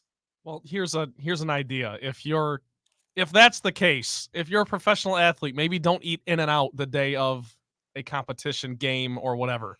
Oh, come on. Well, you're killing Moulton's whole pregame regimen. So let's just leave well enough alone here. Wait, come on now, really? You have to understand that's a possibility. If you No, eat you don't think you're going to get food poisoning from a burger You think you're going to get the you-know-whats? Yeah, that's what I'm saying. Not Yeah. From In-N-Out burgers? From any of them, David. Huh? I've never had that. Well, from it's the only those thing you places. eat. For the rest of us that actually eat food in between runs to the border or In-N-Out or any of the other fast food places, this can happen. Well, that's just it. It wasn't a run to the border. It was like a burger joint. I mean, come on. Who thinks they're going to have to run to the bathroom having a cheeseburger? Me. Really? That's why I don't eat fast food. I pretty much do every time. All right. But I mean, it's in there, if it's what they eat all the time. Hey, I don't know. Okay. In-N-Out's apparently a great burger. Apparently, it's a West Coast thing. So I had it. It's good. It's not the top, but it's good. It might meddle. To some, In it's your a gold. eyes, is it better than a quarter pounder with cheese? Well, Mark, a 40-ounce filet is not better than a quarter pounder with cheese. I mean, come on, Mark. I mean, it's just enough already. Stop it, please. Okay, here's the thing, honestly, that bothers me. Listen, guy's sick, got the flu, what have you. I mean, I have to admit, it does elevate Jordan's flu game even more, doesn't it? I did say that out loud. I'm like, when I saw that he left because of flu, I'm like, Jordan scored how many with the flu? And Tiger was already sick, couldn't play 12 more holes? So then that's he number had played 6? Yeah, I think he had played 6 and was on the 7th, and right. First off, they had an ambulance. I mean, there was talk that he was going to be transported to the local hospital via ambulance. Apparently, he needed an IV. So, okay, listen. He's I'm sick. gonna- He's sick. I can't. Right, listen. Right. I mean, wow. If he had back spasms, he had back spasms, David. I can't tell you what he talk about two things that there's no way for you and I to be able to say whether he had them or not. I agree. And so I'm going to assume that, there's nothing inappropriate going on here. Well, he's always told us the truth. So why would he lie to us now? David? Okay.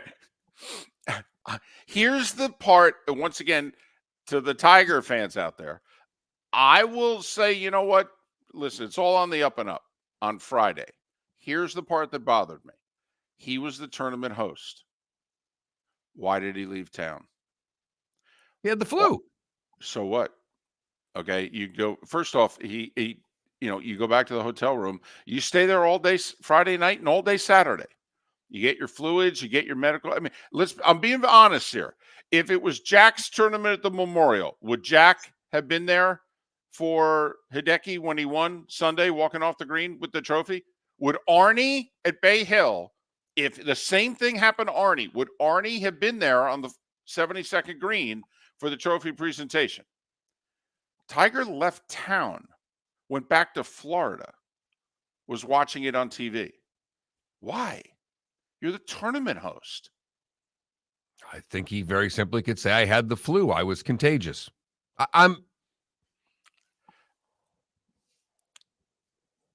I was very surprised he wasn't there Sunday. Very surprised. Just saying. That was the part in which I went, wow, what's going on here? You're the tournament host.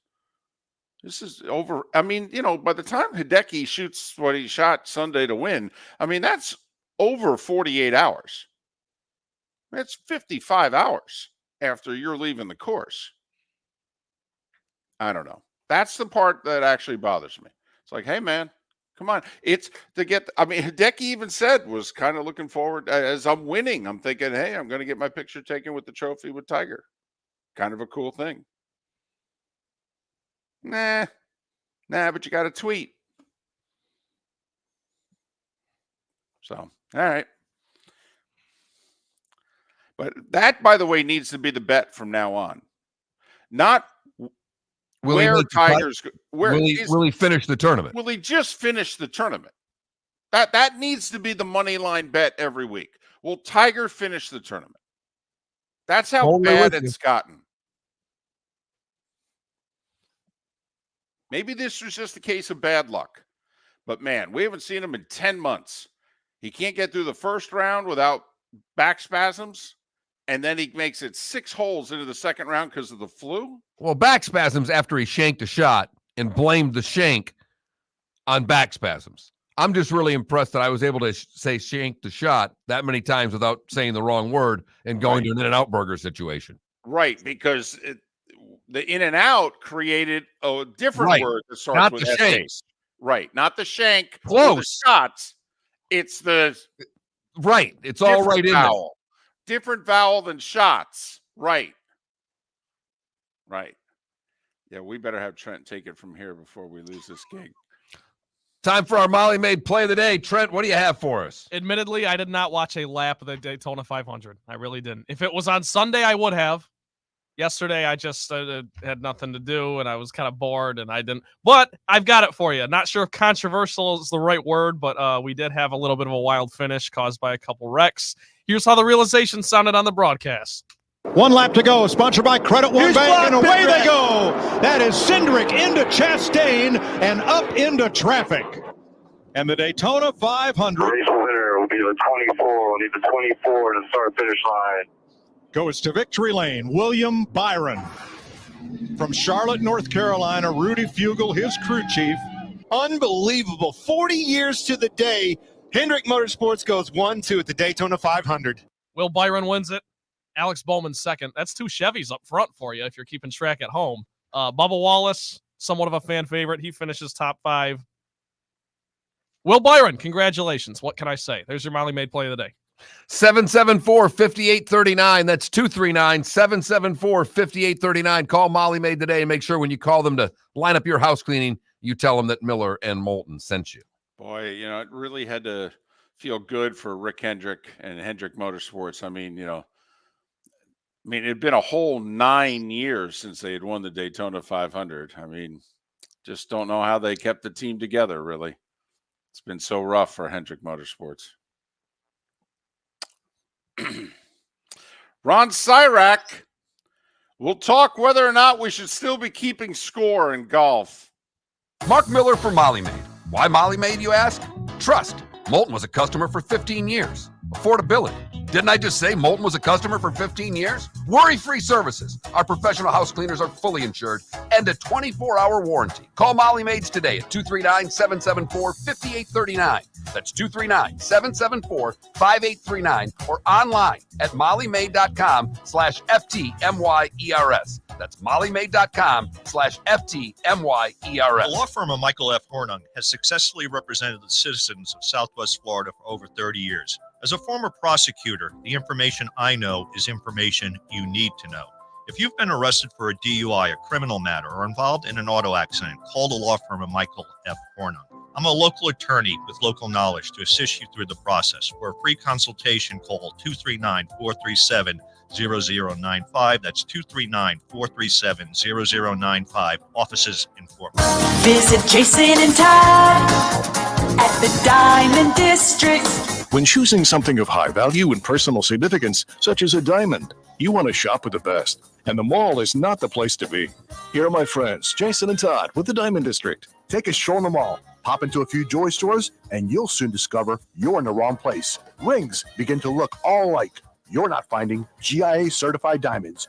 You quickly realize you know more than a salesperson helping you, and all the same financing gets pushed on you. Visit Jason and me, and you'll find America's top bridal designers dealing exclusively with the Diamond District. You'll find the largest selection of GIA certified diamonds, all priced 8 to 10% over cost. You'll find educated sales consultants who have many years' experience and are not paid commissions. And you'll find Todd and me in the store nearly every day, wanting to shake your hand and welcome you to our Diamond District family.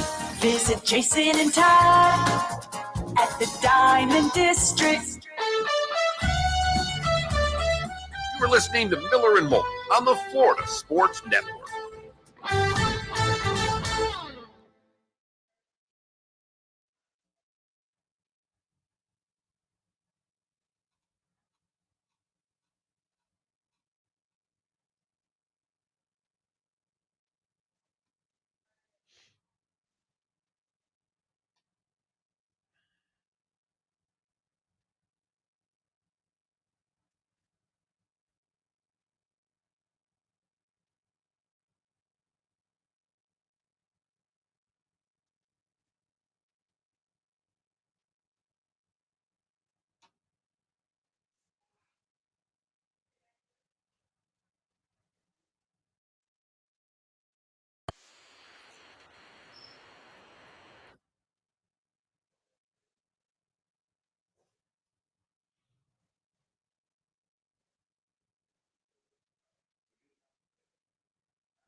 Yeah, Oklahoma State was a winner.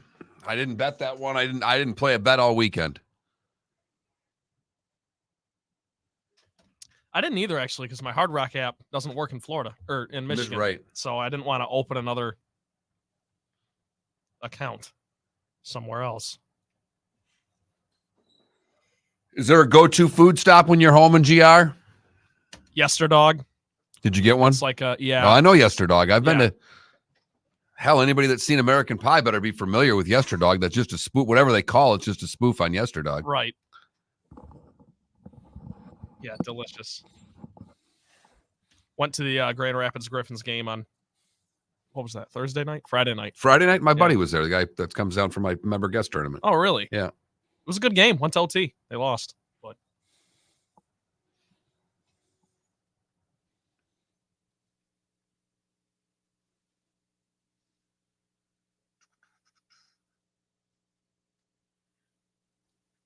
Yeah, but Brian, did you take Ohio State against Purdue? That was the biggie. That was our system in play right there. So was Oklahoma State. I would have lobbied against Purdue, though. I would Against picking against Purdue. No, I wouldn't have. The coaching change, The interim coach thing, yeah. Also, the last two times Purdue had played at Ohio State, both games have been decided by 3 or less. No. I would. No, that fit our criteria perfectly. That's a good point. 7.5. You were getting 7.5. That's a lot of points. That's a lot.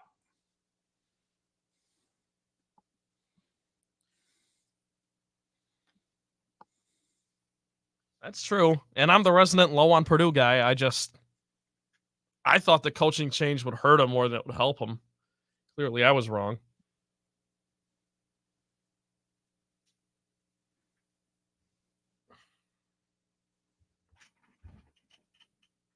Sparty plays tonight at 7. That's good. Should be able to see the second half of that. I'll tell you what. The 9-year-old's got more late night stuff booked all week than her parents do. Golly. It's unreal. Last It night we had gymnastics. It was supposed to roll over into a softball practice, but David, it rained on Sunday, so the softball practice, the fields were closed on Monday. Did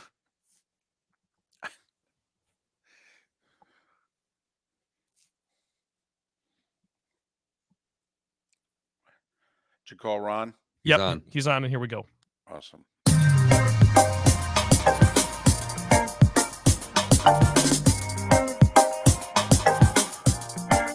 Welcome back to Miller and Moulton, only on the Florida Sports Network. 22 minutes before the hour, Brad Gillie, he of PRN Racing, also post-game voice of NASCAR. We'll look back at the Daytona 500 at the top of the hour. Brandon Stroud, he's the senior guard for the first place Bulls of South Florida. Big win for them Sunday against FAU. He'll be calling into the show 1 hour from now. We dialed up Ron Sirak, old friend of the show. You see him on the Golf Channel. You can read his work at Ron Sirak, SIRAK.com, and you can follow him on Twix, Twitter and X at Ron Sirak, SIRAK. Ron, it's David and Mark once again. How are you? I'm doing great. How about you guys? Great to have a new golf season going. And next week, when the tour gets to Florida, I think we can say that the run-up to the Masters officially begins. Yes, and it'll be curious to see who is playing in what in the run-up to the Masters. But let's go back to how they wrapped up the West Coast swing.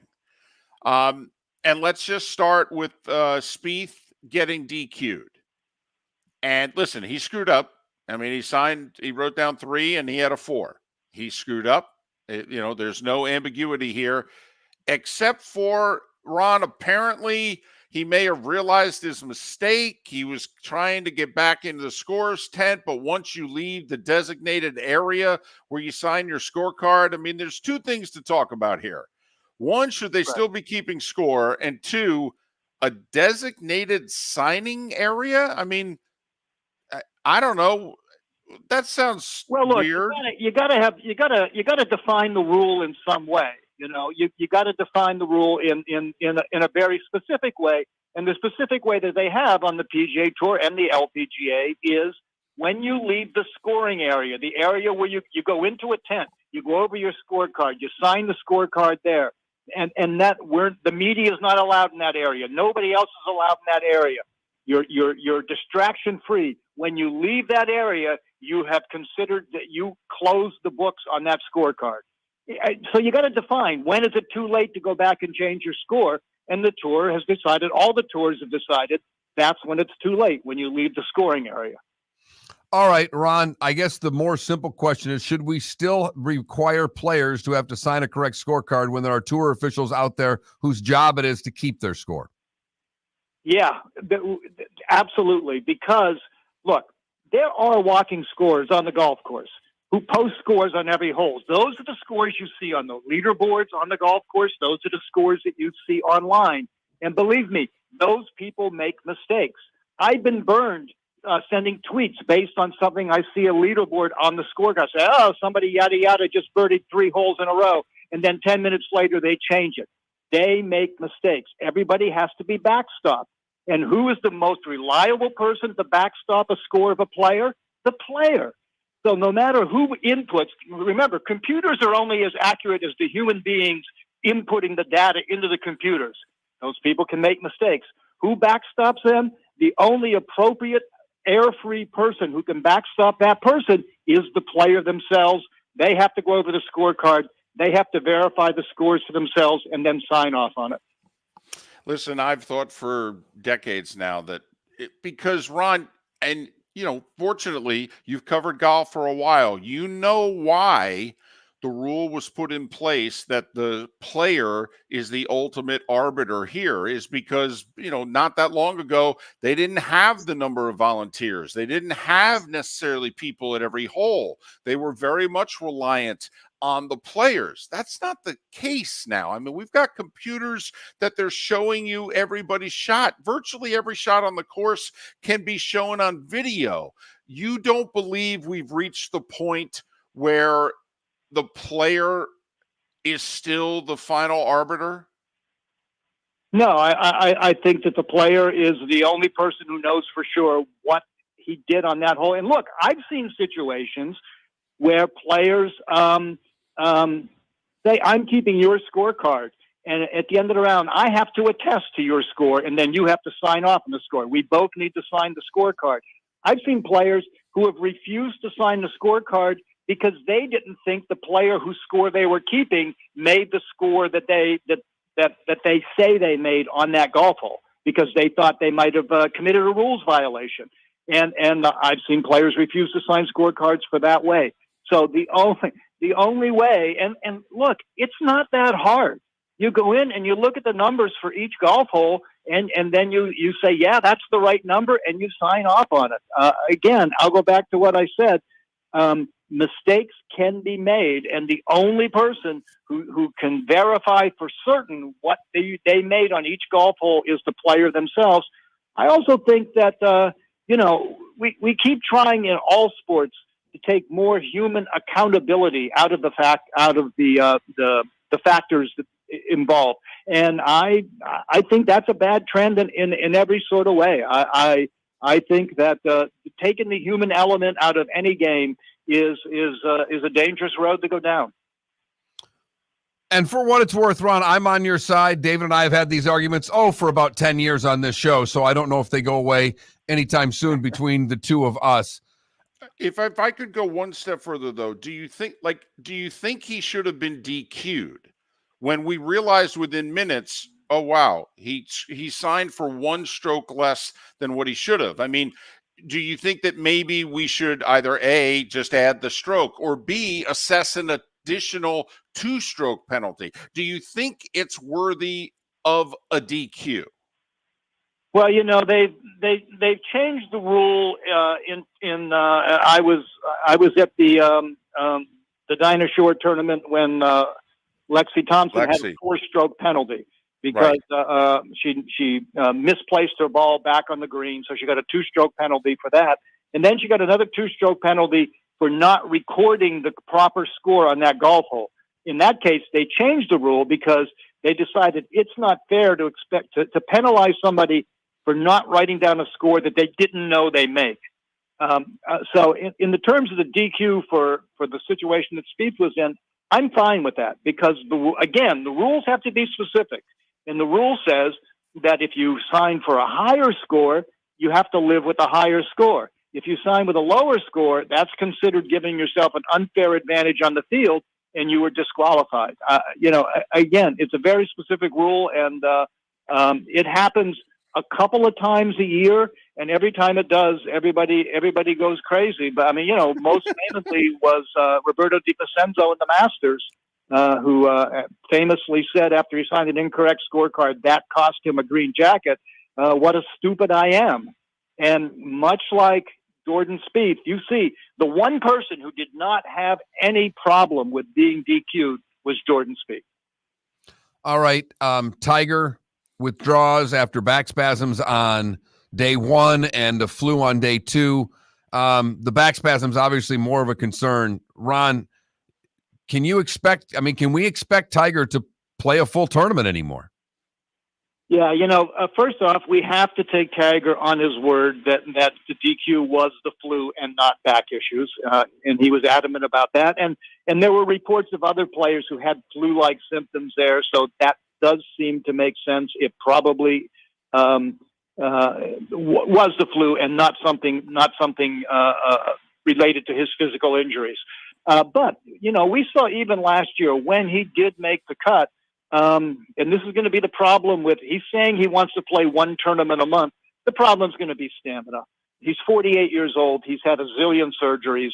And even if you can play those first 36 holes, being able to do it 4 days in a row, and you get to the Masters, that's a hard golf course to walk. It's seeming more and more like expecting 72 holes out of Tiger, especially 72 quality holes out of Tiger, is becoming more and more of a stretch. Talking golf with Ron Sirak, ronsirak.com, Sirak. You'll see him on the Golf Channel. Follow him on Twix, Twitter/X at Ron Sirak, Sirak. Mackenzie Hughes, I believe it was, doing the walk and talk with CBS, said, the tour's not what it was a year or two ago. It seems as if we're all about money. We don't care about anything else. And basically, he said, we've kind of lost the charm at the very least, if not more than that. Your thoughts on the state of where professional golf is right now? I think that Mackenzie articulated quite well the concerns that a lot of us had when the LIV golf thing started to raise its head, which was that it was going to undermine the health and financial well-being of the PGA Tour. Now, everybody is like saying, oh, because of LIV, there's now these signature events on the tour and people are making way more money on the tour. Yeah, that's sort of true. They've also had two prominent sponsors already announced that they're done when their contract is up. Farmer Insurance and Wells Fargo Bank are both saying that they're out of their tournaments because the nut they have to carry has doubled now. Instead of $10 million a tournament, they have to put up $20 million a tournament. They've decided it's not worth it for them. What's going to happen when the next TV contracts come up and the tour goes to the networks and tries to negotiate a contract without being able to rock solid say who's going to be playing for them and who might defect to LIV? So we're seeing this 48 player fields on LIV, which is really good for those 48 players, start to have the impact on the hundreds of other players who are out there trying to make a living playing professional golf. And I do think that the tour is losing a lot of its identity. I'm not a fan of the fact that they're now having some no-cut events out there. I think the cut is a really compelling part of golf. I think the fact that you don't get a check if you don't make the cut is a very compelling part of golf. That sets it apart from the team sports, where somebody can sign a 5-year contract in baseball and go out and hit 216, and they're still going to get paid their full salary the next year. Golf is different that way, and I think that everything that's going on with LIV is chipping away at that uniqueness of the game of professional golf. Ron, where do we go from here? There was talk of the merger. That seems to have gone away with the money that the PGA Tour has been able to get from PGA Tour Enterprises. Live Golf is doesn't seem to be going away, and I'm starting to hear, the guys I play golf with regularly aren't happy with the fields. What are you starting to hear about the tour right now, and where do we go next? I don't think anybody really knows where we go next, because I think that one thing that's already very, very clear. Look, everybody got excited last June when they announced that there was going to be a merger between Live Golf, the PGA Tour, and the DP World Tour. Well, my feeling right then is, boy, there's a zillion obstacles in the way of this merger. And I think that as we go down the road, we are seeing that that's exactly the case. This merger is nowhere close to being done for a lot of reasons. Regulatory reasons is one. Look, Congress wants to see the books for the Public Investment Fund of Saudi Arabia. Saudi Arabia is not going to let that happen. Never going to happen. Never, never, never. They're going to let somebody look at their books. So the fact that merger is ever going to be complete is just, I think, a pipe dream. I think that the thing that we have to see here is how long are the Saudis going to be willing to lose money on this venture? Look, their long game is to diversify their economy, and they want to diversify their economy through tourism, real estate, and banking. Pro sports speaks to those things, brings in fans, brings in money in those ways. So it may be worth it for them to lose money, but I just think that going forward, the next big thing is going to be when the next big TV deals are up for the PGA Tour, and what kind of negotiating position are they going to be in? And I think it's going to be a weaker position. Ron, we only have a couple minutes. I'm just worried for the tour in this way. Saudis have more money than them. I mean, $3 billion investment, that's great. The Saudis can laugh at that, if you know what I mean. And here's the other thing. Boy, Rahm, Rory, prominent players who have totally changed their tune. That's about more than money, isn't it? I mean, there seems to really be a emotional and philosophical divide now. Yeah, there's always been an undercurrent of some of the top players wanted to have smaller fields competing for more money, and that negates the growth of the game. Look, one of the things that's great about the PGA Tour is Monday qualifiers. No names can get into tournaments. You got a 48 player set field. There's no pathway for new blood to get into the mix, and that's going to be. That's just gonna hurt it a ton going forward, because where's the new blood going to come from? Where are the compelling stories? That dark horse, that outsider we've never heard of, who all of a sudden pops up on the leaderboard on Sunday, and that's going to go away, and that's not beneficial to the pro game. He's Ron Sirak, legendary golf writer, columnist. Has been honored all throughout the industry, and deservedly so, and has been a longtime friend of our show. See him on the Golf Channel. Read him at RonSirak, SIRAK.com. Ron, all the best, and when you come to Florida and Augusta, safe travels. Talk to you down the road, my friend. Ron Sirak, kind enough to join us once again here on Miller and Moulton. They are really worried that Rory's going to be on LIV next year. I mean, that's how much they think Rory has philosophically changed his tune. Brad Gillie in the Daytona 500's next.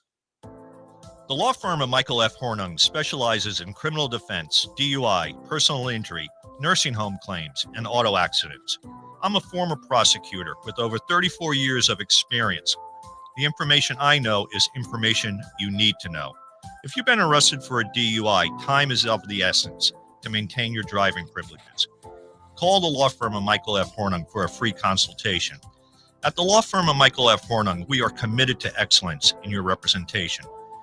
Being a local attorney with local knowledge is clutch to the success of your case. For over 30 years, we have successfully represented the citizens of Southwest Florida. For a free consultation, call 239-437-0095. That's 239-437-0095. Our offices are conveniently located in Fort Myers.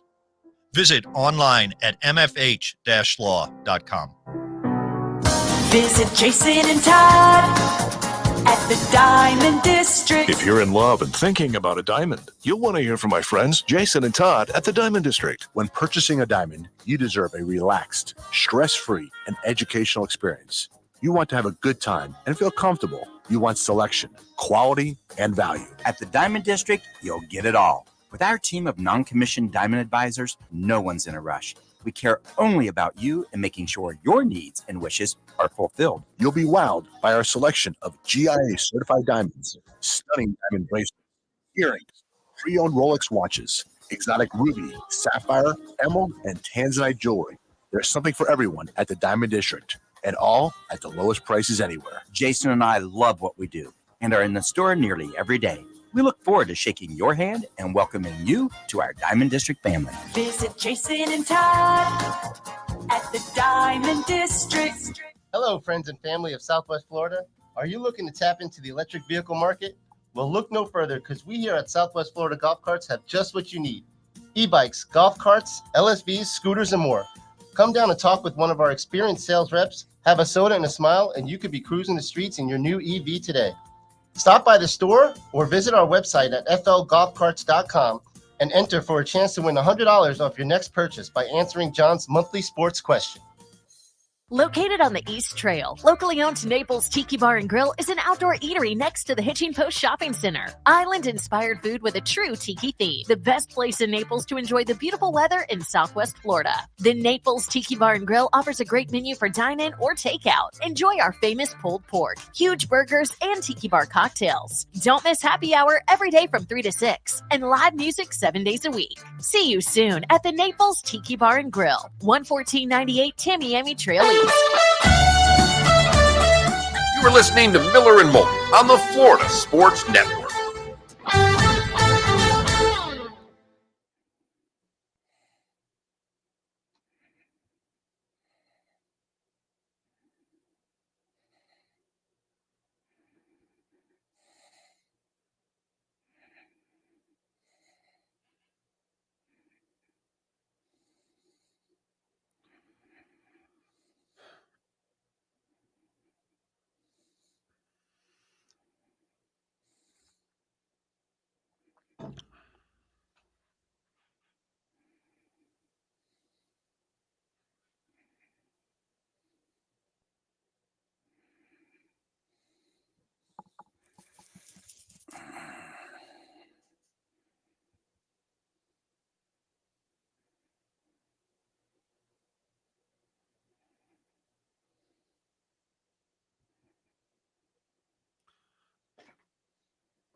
No, it didn't move out of the spot it was in, Sonny. It didn't. No, it didn't.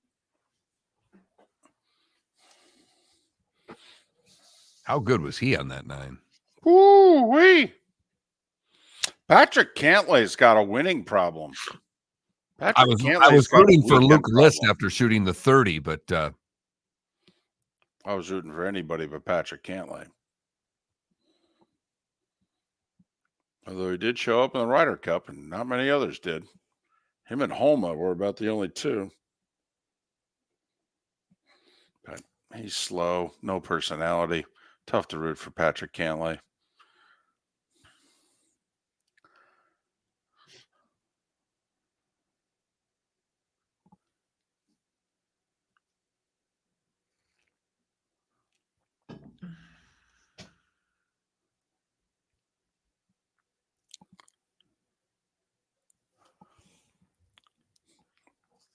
I'm really surprised that the PGA Tour's response to LIV was to become LIV. That's the thing I'm really surprised by. You kept preaching, your history, your tradition, the full field events, Monday qualifying, all that stuff. And then what'd you do? You catered to just the top guys. Well, that's LIV. I'm shocked, actually, at the approach they took.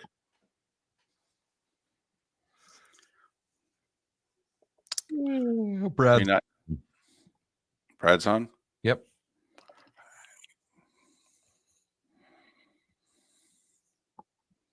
Here we go.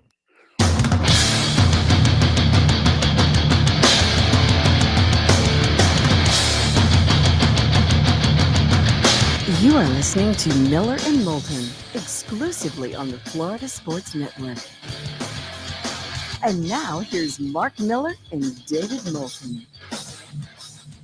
It is the final hour of Miller and Moulton along the network. The Diamond District bonus hour for our loyal 239 audience is 1 hour away. Brad Gillie, kind enough to join us once again. It has been a while. You can hear him, and hopefully you are, all across PRN and every darn week. He does a ton of work on SiriusXM's NASCAR Channel 90, including hosting the post-race shows every week. Follow Brad on Twix, Twitter/X at Brad Gillie, Gillie. Brad, it's David and Mark. Good morning. Thanks for your time. How are you?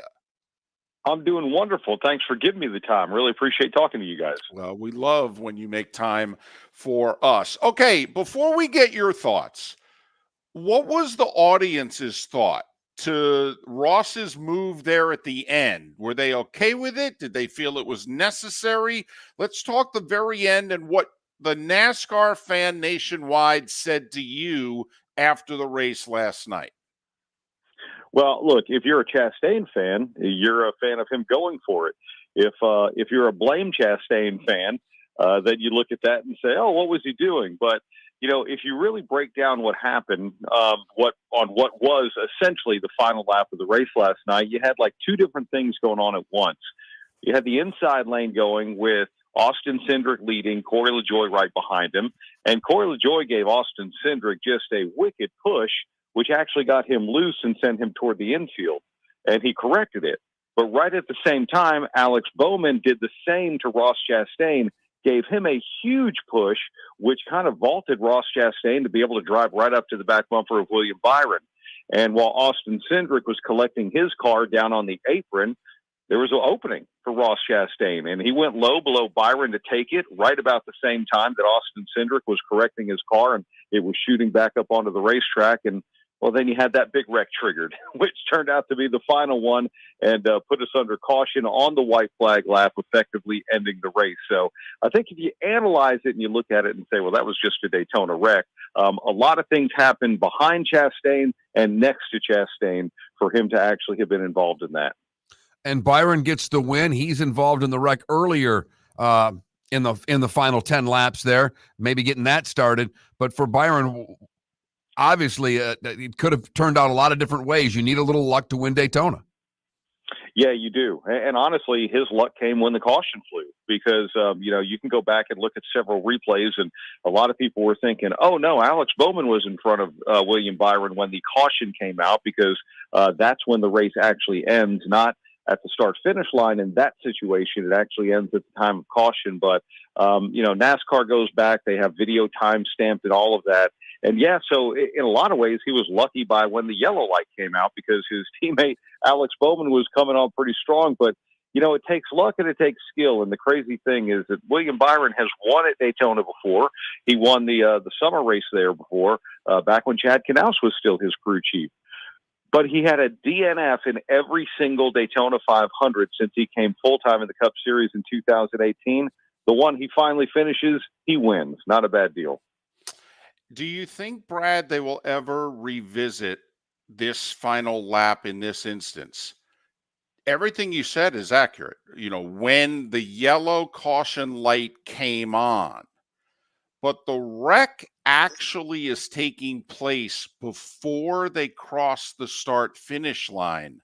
Now, I know it's difficult to instantaneously hit the button and say, okay, yellow, But Brad, you know what I'm getting at here. By about 50 to 100 yards, Bowman wasn't across the start-finish line when Chastain got wrecked, if you know what I mean. Going forward, do you think NASCAR says, we don't want to end the Daytona 500 like this? In the future, do we green-white checker that sucker? Yeah, I think they're always open to revisiting something. But if you look at, the way the rule book reads, it's at the time of caution. And it's NASCAR's discretion as to when they throw that caution. If you go later in the night to the NASCAR Xfinity Series race, you had a pretty wild wreck going on, and they let them race back to the start-finish line in that particular instance. Now, and it's real easy to say, well, why did you let the Xfinity cars race back to the start-finish line, but you weren't going to let the Cup cars do it? And I don't think you could have let the Cup cars do it because the wreck was happening at the start-finish line, and there were going to be cars that are going to be sitting there when someone's trying to come back. Now, do they let them go further down the track? Do they not? That's up to them and what they see and how quickly they need to roll safety equipment, in their opinion. But I don't, and I realize the wreck had started beforehand, but again, sometimes they might let them race half a lap if they feel it's safe to do so. Sometimes they might let them go further. So I'm comfortable with saying it's at the time of caution, and I think the competitors are comfortable saying it. I think the one dispute they might have sometimes is, well, why did you throw the caution then and you didn't throw it over here? But, that's sort of a different sort of debate on what the judgment is in that. But I think I'm okay with the way the rule's written, but it wouldn't put past me for them to constantly look and see what might make things better. All in all, what was your takeaway from the race, Brad? It was interesting because if you go back to a lot of the race, well, the teams and crews were sort of sciencing things out to the point where they were like, hey, if we only go at about 60 to 80% throttle, we can save fuel, we can make our last pit stop here, and so on and so forth. And I think we had, for the most part, the Daytona 490, that was pretty safe and people giving each other a lot of room. And then in the final 10 laps of the race, that's when things got a little bit crazy. I would like to see more movement through the field while the green flag is out and, on lap 250 or, mile marker 250 or, 150 or whatever it might be. But I think we had a thrilling finish, and the chess match that was going on to me was pretty fascinating, and who was going to pit road with whom and all of those other things. But I don't know, maybe a little more mixing it up mid-race would have made me a little happier. Is Daytona so different than just about any other race that don't draw any conclusions about which race teams will be good, which race teams may struggle, which manufacturers may be good, which manufacturers may be struggling this year? Do you just push all of that to the side and you go to Atlanta and almost start fresh? Well, I almost push it aside and go to Vegas and start fresh because Atlanta races very similar to Daytona now. And I think Atlanta is a little less random. William Byron's won 2 of the races on the new configuration since we've been there, and Joey Logano and Chase Elliott have won the other 2. But, but the great thing about Daytona is it is random. But yeah, we don't know. And to the manufacturer point, it was crazy to think that we had 2 Fords qualify in single car speeds and start on the front row with Joey Logano and Michael McDowell. We had 2 Toyotas win their with Tyler Reddick and Christopher Bell. And then when they practiced on Friday, we had 8 we had 8 Toyotas and 7 Fords, and the highest finishing Chevy was 15th in practice, and everyone worried about how good they were going to be in practice. Well, turned out they were pretty good when it came to the race time because that's where they took the checkered flag and finished 1-2. Byron winning this, learning how to drive on a computer, starting later than most at 13, be it. This is a hell of a story. Is what type of a star can he be on this circuit? William Byron is still coming into his own when it comes to personality. And he's a really good young man. He really is. And he's a fun, smiling young man. And I think shows like the Netflix special are going to bring that out. As a racer, he just gets out there and gets it done. He won more races than anyone last year with 6, fell a little bit short of the championship, But the good thing is William Byron's going to be around for, maybe another 2 decades in the sport. And as he continues to grow, I think his fandom is going to grow with him. It doesn't hurt that he drives a pretty famous race car, and Jeff Gordon's Jeff Gordon's number 24, which, he won 4 championships in 93 races. But, I like William. And I think as he continues to mature, people are going to relate to him a lot more and actually see the personality shine. Obviously, you're an insider when it comes to NASCAR. We're not. So we were taken aback by the news that came out over the weekend about all of the race teams united in theory against NASCAR right now. And they're even willing to hire the #1 antitrust lawyer in the country, which shows that obviously this dispute is real.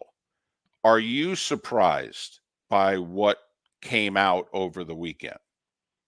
I'm actually pleasantly surprised that this is not a more public thing, in that team owners are, using the media to give their position, and NASCAR is using media to give their side of things.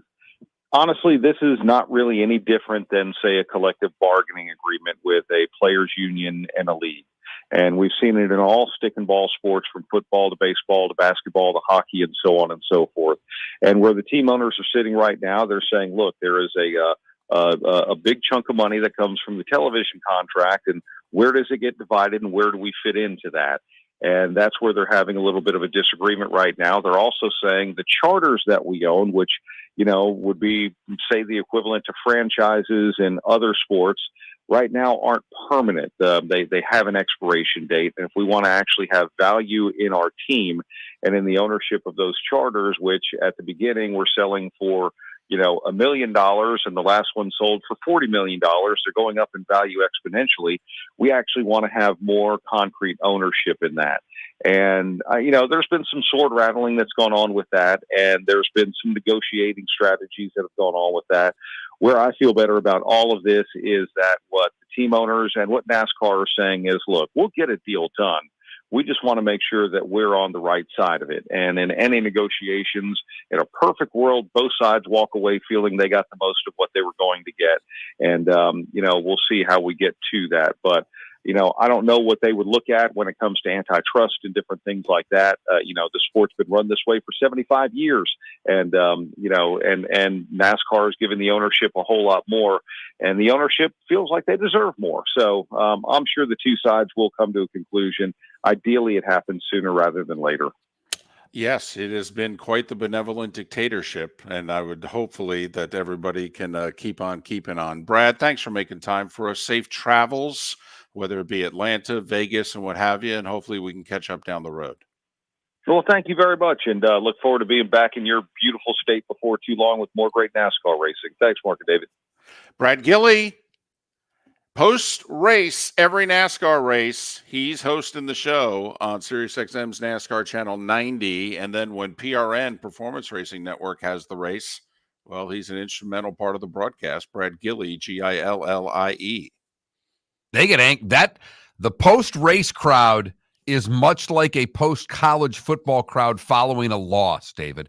But it doesn't matter. Every race is the same. They bring angst to the post-game show. Miller and Moulton, thanks so much for listening. Where else but right here on the Florida Sports Network. Hello, friends and family of Southwest Florida. Are you looking to tap into the electric vehicle market? Well, look no further, because we here at Southwest Florida Golf Carts have just what you need. E-bikes, golf carts, LSVs, scooters, and more. Come down and talk with one of our experienced sales reps. Have a soda and a smile, and you could be cruising the streets. Have a Coke and a smile. Stop by the store or visit our website at flgolfcarts.com. and enter for a chance to win $100 off your next purchase by answering John's monthly sports question. Visit Jason and Todd at the Diamond District. Hi, I'm Jason. And I'm Todd with the Diamond District. I believe in complete transparency. If you're shopping for diamonds in Naples, you're paying too much. If you're shopping in the Cape or Fort Myers, you also won't see the selection you deserve to have. If you're online, there's no human connection, and you won't know if your diamond is beautiful or not until it shows up in the mail. Just because it's GIA certified doesn't mean it's brilliant. There's so much more to a diamond than its cut, color, and clarity that makes it beautiful. Visit us at the Diamond District for a non-commission and educational presentation, and quit paying more in Naples or buying blind from the internet. The Diamond District has the rarest diamonds from half carat to 10 carats. You won't find a bigger selection or better value. And you won't find a better buying experience. Jason and I are in the store nearly every day, and we look forward to shaking your hand and welcoming you to our Diamond District family. At the Diamond District. Located on the East Trail, locally owned Naples Tiki Bar and Grill is an outdoor eatery next to the Hitching Post Shopping Center. Island-inspired food with a true tiki theme. The best place in Naples to enjoy the beautiful weather in Southwest Florida. The Naples Tiki Bar and Grill offers a great menu for dine-in or takeout. Enjoy our famous pulled pork, huge burgers, and tiki bar cocktails. Don't miss happy hour every day from 3 to 6 and live music 7 days a week. See you soon at the Naples Tiki Bar and Grill, 11498 Tamiami Trail East. You were listening to Miller and Moulton on the Florida Sports Network.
Was good to see Zalatoris on the leaderboard. I agree with you, Sonny. That's my guy. That's probably my favorite golfer out there. Don't ask me why I like Zalatoris. I've been rooting for him since he started playing. Only his fourth tournament back from back surgery, too.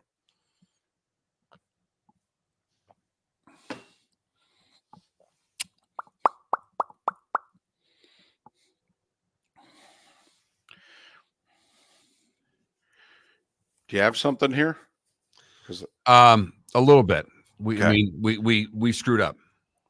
Okay. We've been really good. We Oh, started that's off- right. uh-huh. Oh, my goodness. Yep. I was told something over the weekend that goes in line with, it's not what you say, it's how you say it. So I don't know if we have time for that, but I Sure. can work that in.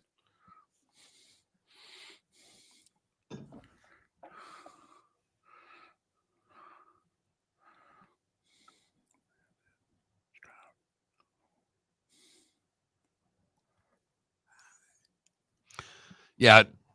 Trent, I hate all the bigs at Michigan State. Every one of them. I like Booker, but he doesn't play him. Well, he doesn't play. The two white donuts both suck. Sissoko drives me nuts. And Sissoko's got bricks for hands. Cooper drives me nuts. I don't mind Kohler, but because of the deficiencies of the others, what he's then asked to do, he's not capable Donuts. of.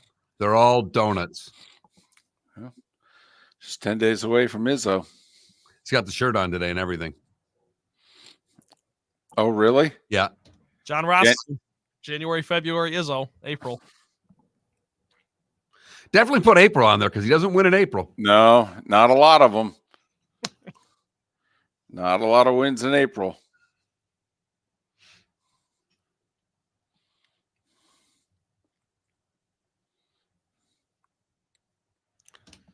They're Anybody firmly in now, by the way. Anybody see Calipari after they won at Auburn? Before the press conference starts, he says, listen, I just want you guys to keep saying, I am the worst coach in the world. Just keep doing it. Just leave my players alone. They're good. They're young. They're starting to figure it out. Leave them alone. Just bring it all to me. Cal, you do something in the tournament too, and then we'll give Been a you while. You're damn right it has. It's been a while. You're damn right it has. Enough already. He can recruit. We get it. John Cal and Rick Pitino had No, he interesting is weekends. Mario Cristobal. He's got one more. He's got, but I mean, he can recruit his. Well, let's come on now. He went to Not a game UMass, coach. took UMass and Memphis to the Final Four. Kind of 2 with Kentucky. I mean, come on. I mean, he's a little better than Mario Cristobal now. Come on. But I get your point. I'll tell you what, what Kentucky needs? Kentucky just needs some. They're like, listen, we don't like him, but who are we going to hire? I mean, once they can figure out the answer to that question, I think they're going to move on. Right. And Dusty May's not going to get it done, if you know what I mean. Well, unless he has another good run. But preferably somewhere else. Yeah, Dusty May's going to have his choice of Big Ten jobs. Here we go.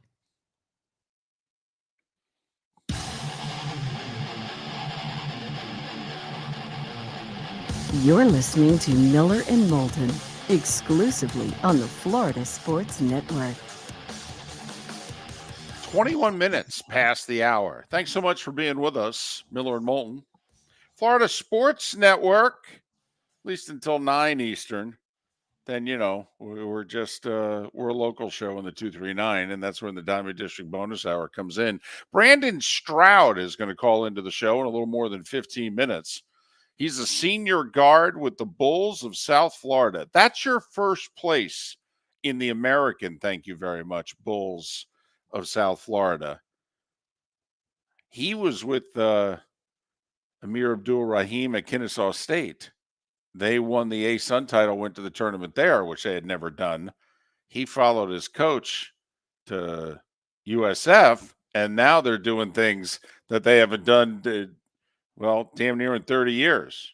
Only gone to the tournament once in 30 years, They held on for dear life in that game. But they came out guns a-blazing and just lit them up in the first half. Did you see the coach before the game too? It's raining. The crowd's waiting outside. Coach is out in the rain, no jacket, clapping hands. Go, we ready? We fired up. Crowd's all into it. Okay, everybody fist bumping, high five, the whole deal. It was great. Joint was jumping. It was great. I, thought of them throughout the game going, when they have their own football stadium on campus and the way that the students were acting towards the basketball team. Spectacular scene. Scene. Not only that, did you look at it and go, wow, this is going to look good in the ACC? Did you think that at all out loud? Because I did. I go, boy, that's going to look good in the ACC in about 3 years. That's going to look good. No, I didn't, David. Okay. Because right. It's depressing. Well, it's college sports. It's reality, but it doesn't mean it's not depressing. Right. Like something I got to bring up with you. What are you talking about? We've screwed up. What are you talking about? We've had a hell of a show. We failed. What? We had one job. We take one day off, and we completely forget everything we've built up in the first 6-7 weeks of the year. What are you talking about? What's the poll question today? Oh, snap.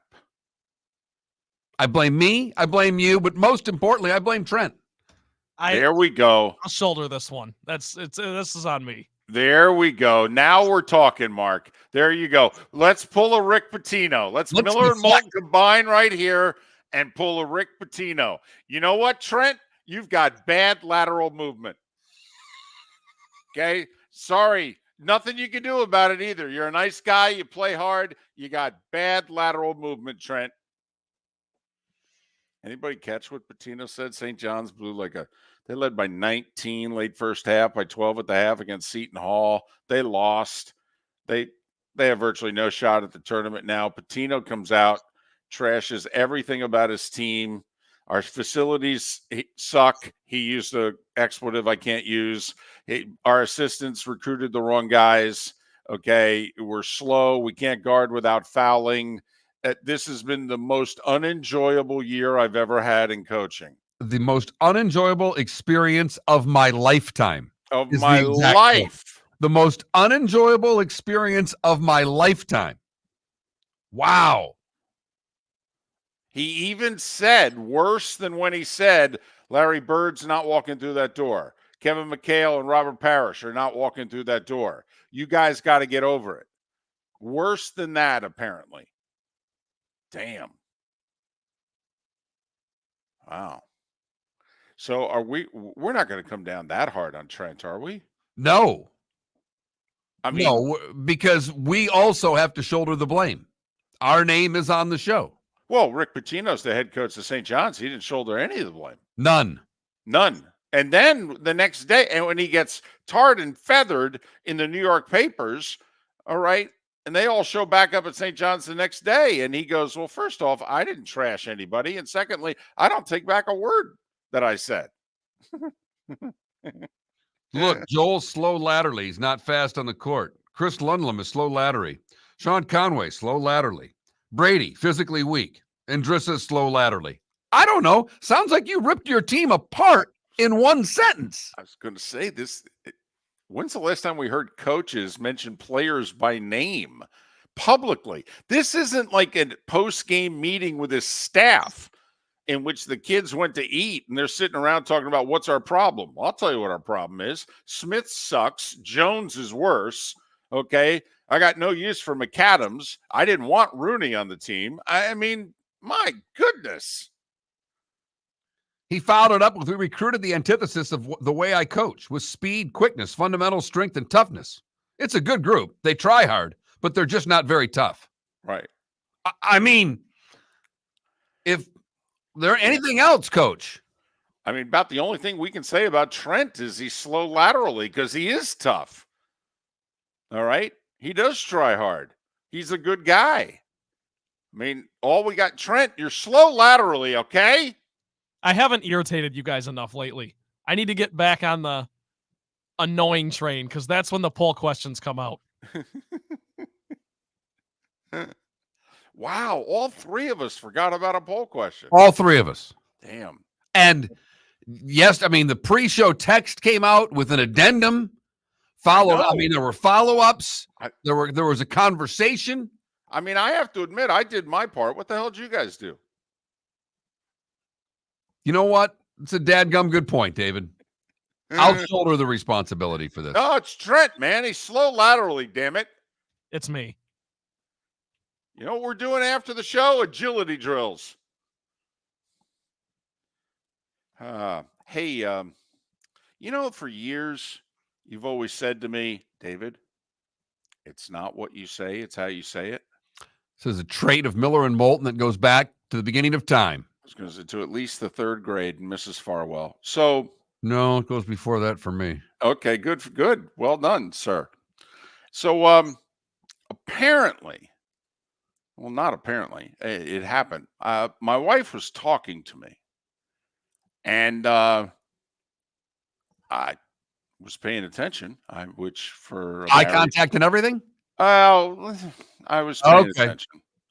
Okay. Well, no, actually, no. Eye contact. And here's how I can tell you it was eye contact. Because midway through talking to me, she stopped. And I was looking right at her and I went, what?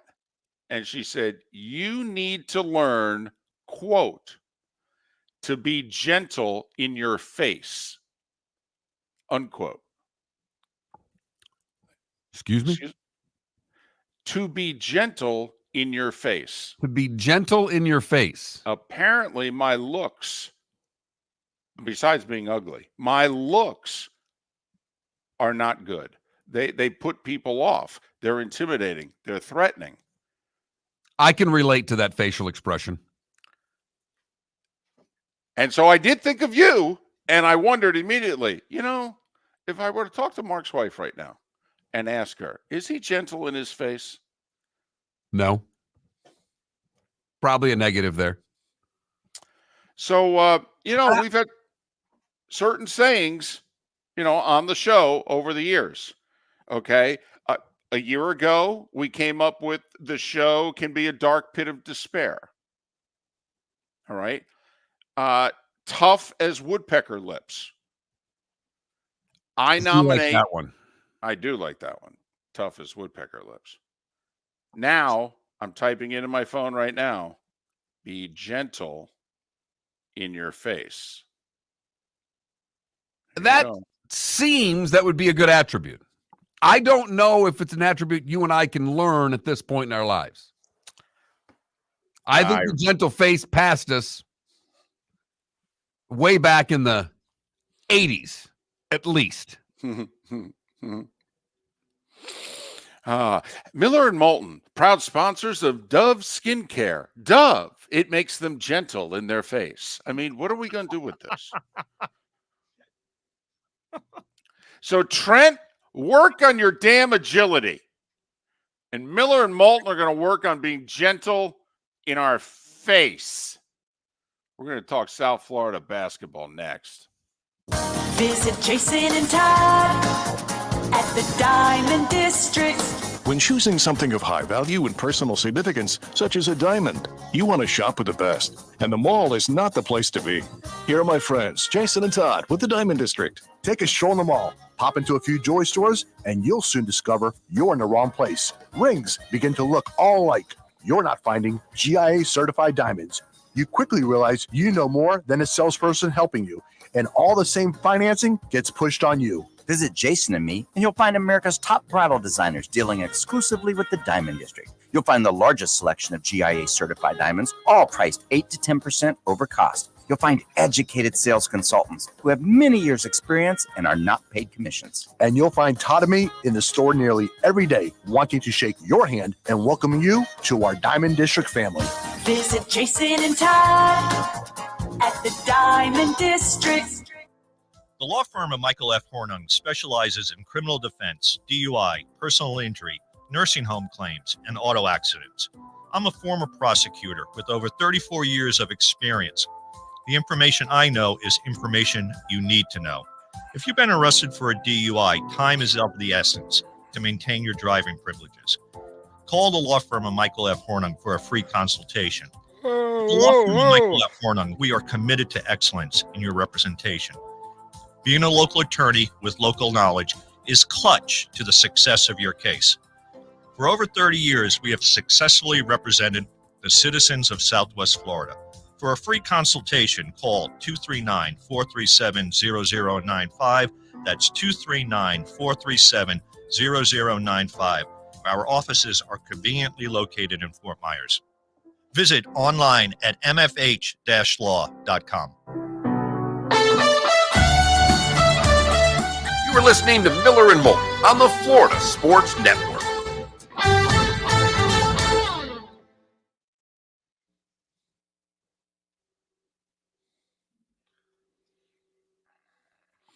A buddy of mine said that apparently the two of us have the "what the F are you doing" with 20 items and the 10 items or less line look. Right. Well, I've been questioning, is it male resting face? RBF. Got another Correct. friend who said, I'm going to start sending you guys poll question suggestions. Okay, come on please. now. One time. One time.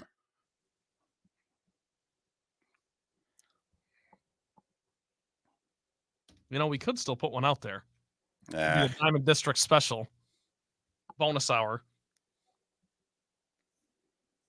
Our bonus hour poll question. See, and he's doing all that smiling. He's gentle in the face, David. No, but he has no agility. Slow laterally. How many more years do you think Patino has? If he lives, at least 3 more.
Somebody think a fastball's coming in your house? I don't know what they're. I think they're picking up the big garbage thing, I just thought it was a fast. I thought it was a fastball.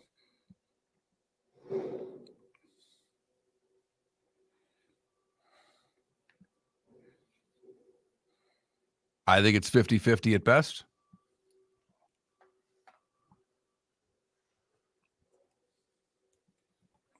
What do you mean for this interview? Well, he hasn't called yet. Right.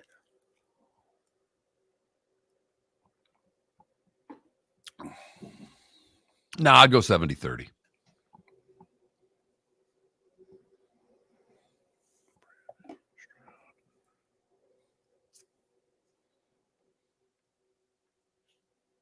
All right. Well, we're coming back. I'll give Mark a thumbs up if he gets on. Okay.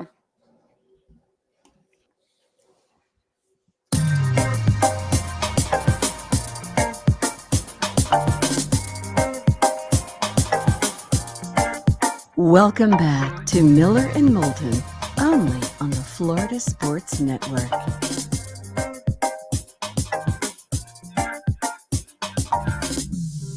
"22 minutes before the hour. Pat Kerwin, normally on a Tuesday, schedule didn't work out for today. It works for tomorrow. So Pat Kerwin, Seth Everett on the show tomorrow. Not a bad way to get over the hump, if we do say so ourselves.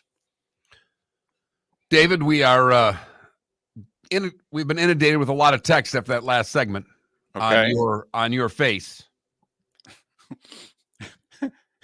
Or lack of gentle face. Right. Be gentle in your face. Be gentle in your face. That's what I was told. This person, a lot of people asking if it's male RBF. And I don't know if the middle word's right, but I get your point. This person says, I'm always smiling because my first job required us to smile. The smile was part of the uniform. How long would you and I have lasted at a job where the smile was part of the uniform? Lunch? No way. There's no way I would have made it to lunch. First time the supervisor came by and said, "Smile," I would have been like, "Why?" No, I wouldn't have made it to lunch. No way. You give me a reason to smile, I'll smile. Yeah, I don't think we would have made it through the orientation meeting, if you know what I mean. I think that would have been the end of us right there. Others suggesting Trent can do the 3-cone drill while David and Mark do the 3-smile drill. Trent can smile for the two of us combined. He is so damn happy with life. All right. He He has, you know how some people take up all the oxygen in the room? Trent will do all the smiling for the show. They come up to Miller and Moulton. They go, smile. We go, no, we have to introduce you to Trent. Okay, Trent, take it away. That's about right. 21,000 is the text line. 2100. You want to chime in on anything or that we've talked about or anything that you want to talk about for that matter. It's the beauty of the text line. You can get on anything that you would like. Well, we've been looking forward to this for a long time because we have been on their bandwagon now, well, a little longer than everybody else. It's the Bulls of South Florida. They're in first place in the American, thank you very much. 19 wins on the season, 12-1 in conference. They took down nationally ranked FAU Sunday before a packed house. Brandon Stroud, senior guard, who came to the program from Kennesaw State, which is where his coach was a year ago. Brandon's kind enough to join us right now. You can follow him on Twix, Twitter/X at GVLD Shots. GVLD Shots. Brandon, it's David and Mark. Congratulations. Thanks for joining us. How are you? I'm doing good. How are you? Well, we're doing great. First off, I mean, there's a lot of ground we can cover here in about 12 minutes, but just take us to Sunday afternoon. That scene, I know that the place was sold out or close to it the home game before that, but the scene Sunday, which seemed to feed you guys. No, it was a great atmosphere. You know, the fans got in there, like, during our warm-ups. They usually get in there, like, during game time, but it was in there during our warm-ups, start of our warm-ups. So just seeing the crowd and seeing the band get in there really early was exciting because, you know, you've never seen that before besides one game. But the atmosphere was great, you know, and the locker room, it was great, good vibes. Just, you know, another regular game for us. Well, I mean, I don't know about that, Brandon, because it wasn't a regular first half. You guys lit them up in the first half, making a lot of threes, and it seemed that every shot that went in, the crowd kept you guys in it. I mean, you guys were feeding off of them. They were feeding off of you. That first half had to be an electric atmosphere. Yes, you know, well, recently for our games, we don't do good in first halves, but the last two games we've been doing good in our first half, not trailing, you know, being down in the second half. So we just want to come out better in the second half, and the crowd was amazing, man. It's Chris hitting that deep three, Sale hitting the transition three, man. The crowd got electric, so we just fed off that, and we just kept going from there. Have you done anything differently to get off to better starts, or is it just something that's happened? Just act like we want to be there like a purpose, man. You know, not trying to be a second half team. We're trying to be a 40-minute team. You know, just changing our mindset because we used to be the hunters, so now we're being hunted. So just, you know, having that mindset, we got to play 40 minutes, and that's just what we're being preaching. And it's one thing to hit all the threes, but it seemed as if it was set up by your defense. Just talk about the way you guys played defensively in that game, because it seemed that you were able to get some turnovers, get some loose balls, get a lot of rebounds that really helped the offense. Yeah, we wanted to get in transition. You know, we play good in transition. We want to move the ball up the floor, get a rebound, get a steal. You know, play fast. You know, that's how we get our starts early. Just play fast. And we'll slow it down in the second half, but we just like to play fast in the first half, man. I feel like we got good to that first FAU, just getting in transition, getting threes up, you know, playing exciting basketball. Brandon Stroud, senior guard for the Bulls of South Florida, 19-5 on the season, getting a lot of votes, not ranked yet, 12-1 atop the American, a game ahead of Charlotte, 2 ahead of FAU. Brandon joins us here on Miller and Moulton. All right, let's go back 4 years. I know you grew up near Kennesaw State, but Coach is going to win one game your senior year of high school, and he's recruiting you.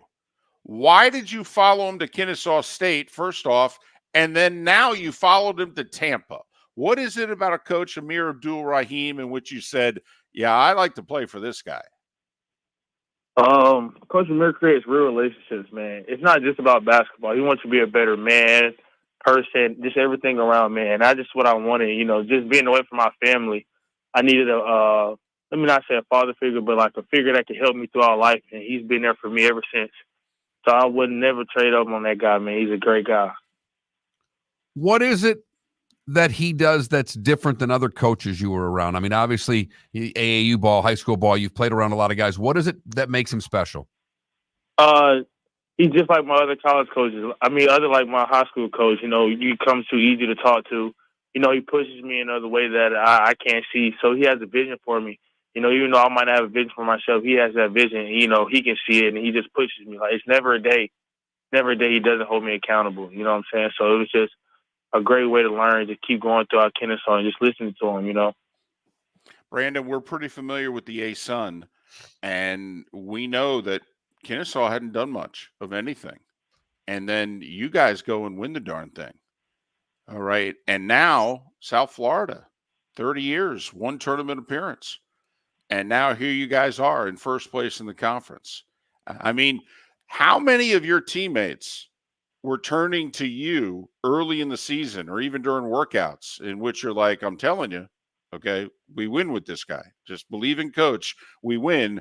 Because, I mean, if you think about it, Brandon, I mean, if you could get it done at Kennesaw State, you can get it done anywhere. Yeah, it was just a testament to our team, man. Just the group of guys we got just wanted to win and wanted to buy in. It wasn't always easy, you know, but, you know, just our summer workouts and our summer conditioning and stuff like that, just buying in, you know. I really appreciate the guys, all 15, for buying in. There's no 1 foot in, 1 foot out. Everybody got 2 feet in, and just believing what he's saying, because it's been working, you know. Believing what he's saying, just run through a brick wall for him. Just blind trust, really, just blind trust. Well, you guys started out not all that great, 2-4 after 6. So was there a turning point? I mean, I know you beat Florida State handily and things started to go there, but buying in when you're 2-4 is tough to do. Was there a turning point early in the season?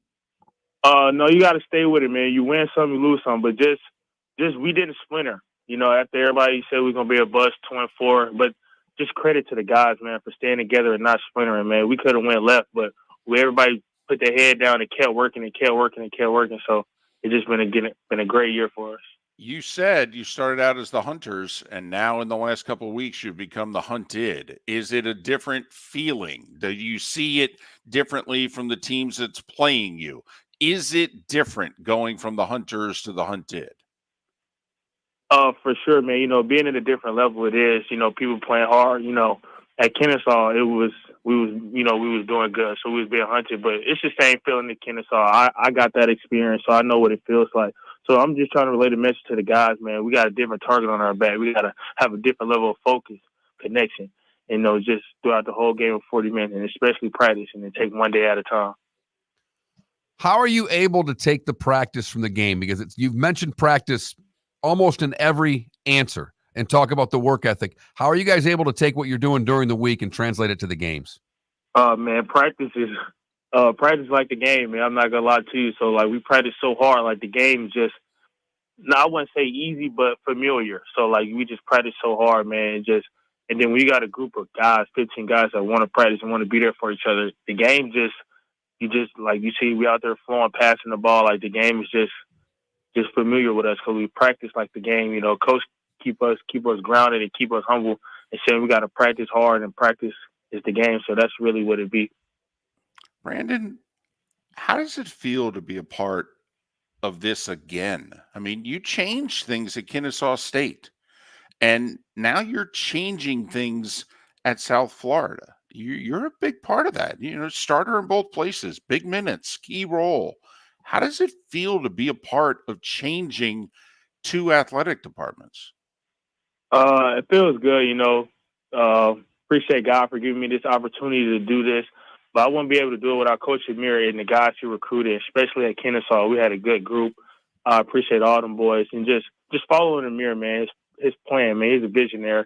And, you know, he got the vision. We follow and we do. So it's been great these 2 years being with him. You know, there was no hesitation on when he was coming to South Florida. I told him I'd come. And, you know, it's just been great for me. He's been looking out for me my whole college career. So it's really that guy, testament to that guy. How tight did you guys get? I mean, you were up 25, and all of a sudden they start chipping away at it. The game got a little chippy. There was a flagrant foul called. They were able to get back into it. That last TV timeout as it gets close. How tight was it, and how was Coach in that last break? Coach was very calm, man, because he believed in his guys as much as we believe in him. So he's very calm. Even though they came back, you know, it's never like, oh, snap, like a tense. You know, just stay the same, stay calm. You got to stay afloat the whole game, never highs and lows. So he just preaching, just keep going, fellas, just keep going. You got to be more connected here. We've been here before on the other side, so we know what their take. We know what it takes. So just being able to finish the game was very important to us. We got to clean up some stuff, but we'll be just fine. Brandon, congratulations on your season thus far. Stay healthy, safe travels. Hopefully we can talk again, whether it's conference tournament time or NCAA tournament time. Brandon, thanks for making time for us. Thank you so much. Brandon Stroud, senior guard. After 3 years at Kennesaw State, he follows Coach Amir Abdul-Rahim to South Florida. Boy, has that AD made 2 good hires in football and men's basketball in the last year? Man. My goodness. And I got to get this out there, David. We got a question of why all the ACC hate down here. And it's not hate. No. Just want to bring it up to people. We have been on the record on this show for a while that we think the ACC is going to get poached. Well, and by the way, Friday in the paperwork, in the legal papers, the ACC literally says they would negotiate a buyout with Florida State. I mean, if that doesn't tell you that, Florida State's going to lead the ACC, and once they do, I mean, the national people are saying Carolina, Virginia, Miami, they're all lined, Clemson, they're all lined up. They're letting Florida State wear the black hat, do all the dirty work, and as soon as they negotiate their buyout, here comes the cavalry.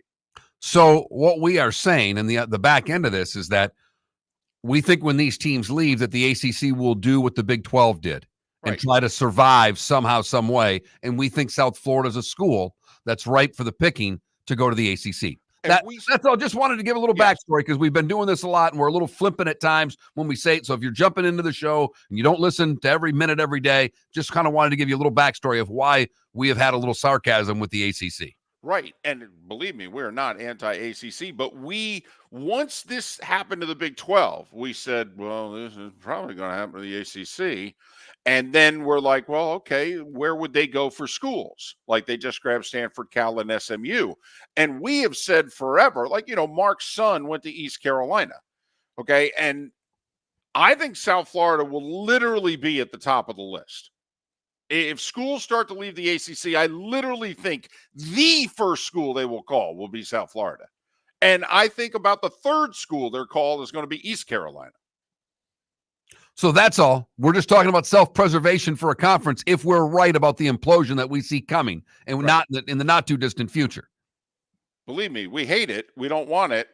I mean, it's ruining a big part of college sports, which is rivalries. In our Twitch chat room, FAU, South Florida, beginning with great AAC rivalry. If they stay, yes, it'd be awesome. If they stay, if they keep Dusty May's he's gone. I mean, come on, he's going to get a big boy job. Mm-hmm. Right. And so can FAU stay, as a really good basketball program without the only guy to make it a really good basketball program? So, hey, for that matter, you think the ACC would take FAU? That's for a different time. Okay, along the network, thanks so much for listening. And the Diamond District bonus hour is next. Hello, friends and family of Southwest Florida. Are you looking to tap into the electric vehicle market? Well, look no further because we here at Southwest Florida Golf Carts have just what you need. E-bikes, golf carts, LSVs, scooters, and more. Come down and talk with one of our experienced sales reps, have a soda and a smile, and you could be cruising the streets in your new EV today. Stop by the store or visit our website at flgolfcarts.com and enter for a chance to win $100 off your next purchase by answering John's monthly sports question. Located on the East Trail, locally owned Naples Tiki Bar and Grill is an outdoor eatery next to the Hitching Post Shopping Center. Island-inspired food with a true tiki theme. The best place in Naples to enjoy the beautiful weather in Southwest Florida. The Naples Tiki Bar and Grill offers a great menu for dine-in or takeout. Enjoy our famous pulled pork, huge burgers, and tiki bar cocktails. Don't miss happy hour every day from 3 to 6 and live music 7 days a week. See you soon at the Naples Tiki Bar and Grill, 11498 Tamiami Trail East. Mark Miller for Molly Maid. Why Molly Maid, you ask? Trust. Moulton was a customer for 15 years. Affordability. Didn't I just say Moulton was a customer for 15 years? Worry-free services. Our professional house cleaners are fully insured and a 24-hour warranty. Call Molly Maids today at 239-774-5839. That's 239-774-5839 or online at mollymaid.com/FTMYERS. That's mollymaid.com/FTMYERS. The waterways of Naples are a beauty to behold, and the Bayfront Inn has multiple ways for guests to enjoy the water and have some fun. Gather your family and friends and enjoy a leisurely day on the water with a pontoon or deck boat. If you prefer to explore the waterways without a motor, the Bayfront has canoes, standboards, and kayaks. At the end of your journey, enjoy lunch or dinner at the Bamboo Tropical Bar and Grill. The Bayfront Inn. Something for everyone. On 5th Avenue in Naples. The law firm of Michael F. Hornung specializes in criminal defense, DUI, personal injury, nursing home claims, and auto accidents. I'm a former prosecutor with over 34 years of experience. The information I know is information you need to know. If you've been arrested for a DUI, time is of the essence to maintain your driving privileges. Call the law firm of Michael F. Hornung for a free consultation. At the law firm of Michael F. Hornung, we are committed to excellence in your representation. Being a local attorney with local knowledge is clutch to the success of your case. For over 30 years, we have successfully represented the citizens of Southwest Florida. For a free consultation, call 239-437-0095. That's 239-437-0095. Our offices are conveniently located in Fort Myers. Visit online at mfh-law.com. You are listening to Miller and Moulton on the Florida Sports Network.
So where's Michigan State? Are they a 10 seed now, or are they better than that?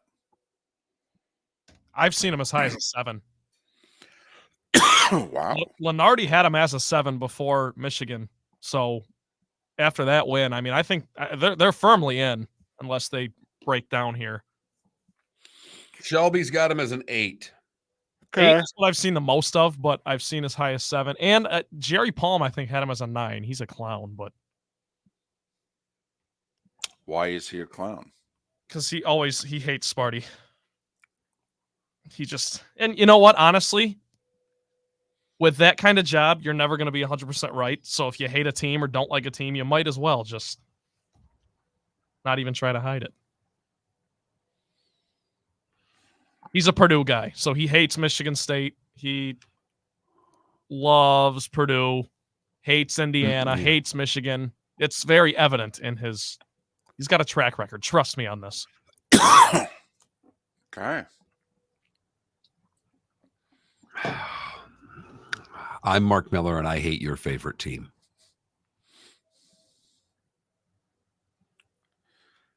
Trent, I think it's affecting your lateral movement. There's no doubt. It might be. I think if we can get rid of some of this, it's bogging you down. It's weighing you down. Did you hit the taco place up like I told you to? No, because I ended up having to stay here for a lot longer than I planned All on. right. But I will. Just putting the best stuff together took a lot longer than I thought. Okay, here we go.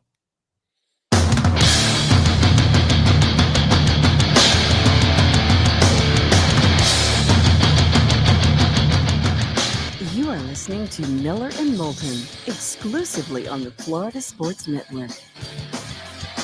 And now here's Mark Miller and David Moulton. It is the Diamond District bonus hour, exclusively to the 239. Thanks so much for being with us, Miller and Moulton. We only briefly mentioned this because we've talked a lot of things if you weren't with us between 6 and 9. First off, you missed David Samson. You missed Ron Sirak talking Tiger, Speed's DQ, future of the PGA Tour. Brad Gillie in Daytona. Just had a terrific interview with Brandon Stroud, senior guard on the South Florida men's basketball team. USF not ranked. Gators are. Well done, Florida. Winners of 8 of 9. You went from being outside the bubble, on the bubble. Hell, you're in now. By the way, great chance for them to even further their resume here because they get Vanderbilt twice down the stretch here. They do have to play Bama. They do have to play South Carolina. But good on the Gators for taking care of business. Absolutely. Shelby has them as an 8 seed right now. Shelby Mast, our bracketologist, right now has the Gators as an 8 seed in the tournament. So, but we have not talked a ton about a story that, well, it's come about here in the last couple days. Spring training, Mark. Hey! Even though we got a whole bunch of free agents still unsigned, but that's spring pitchers and catchers, baby. Spring training. You know what that means? That means guys talking to the media and they haven't given interviews in 4 months. So, okay, it's good to see you again. Hey, can I ask you a few questions? Absolutely. And so Anthony Rendon of the Angels was interviewed. And somehow, some way, he gave off the appearance that, well, I don't know, this whole playing baseball isn't the most important thing to him. And see, Rendon signed a 7-year, $245 million contract after winning the World Series with the Nats. And the problem is he's hardly played since then. A series of injuries. I mean, literally, the guy's averaged playing about 50 games a year for 4 years. I mean, this is right now, this is going to go down as one of the 10 worst contracts, certainly in baseball history. This could go down if this continues. It's one of the 10 worst contracts in pro sports history. And so Mark Rendon was interviewed. Did you see or hear what he said? Oh, yeah. Baseball's never been a top priority for me. I mean, there's a lot that he said, but I think that's the key line of the interview. Baseball is not a top priority for me. Now, let's go full quote and then see if people change their tune, because needless to say, when you see Anthony Rendon says baseball is not a top priority for him, well, you're $35 million a year, third baseman for the Angels. I think a few people would like for you to make it a priority. But here's the full quote. It's never been a top priority for me. This is a job. I do this to make a living. My faith, my family comes first before this job. So if those things come before it, I'm leaving. All right. I mean, He was asked to follow up if it was a priority at all. And he said, oh, it's a priority for sure because it's my job. Right. So is that actually a mature, accurate answer? And those of us in sports need to get over it and realize what this is? Or is that ridiculous on his part? Is that insensitive on his part? Does he also need to realize, dude, you've missed over 100 games a year for each of the last 4 years? I mean, people are saying you're stealing money. I mean, hard to argue with him that it's not a top priority because it hasn't been. Well, I mean, Anthony Rendon barely plays more than Tiger Woods. Hello. Out of the 546 games that he could have played in as an Angel, he's played in 200 of them. Okay. That's less than 40%. Just so you know, 182 would be 33%. So, do the math as to where you think, he is. 35, 36%. I mean, Mark, you and I have debated, the grading system growing up in Jersey, Michigan, and other states, but I'm pretty sure that's a failing grade. Now, sad injuries, surgeries, the whole deal. But, yeah, that's where we're at. Could I argue there's an element of he's won a World Series and he's 33 years old and he probably just is at that point in his career? I don't think he would have said this 10 years ago.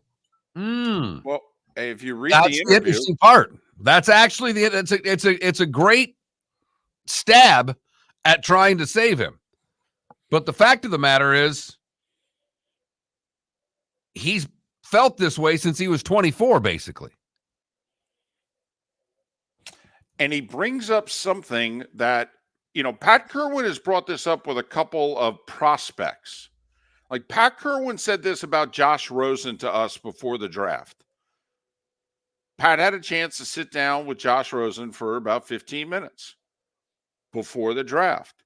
And he asked Josh, what fires you up? What? And Josh Rosen's answer was tennis.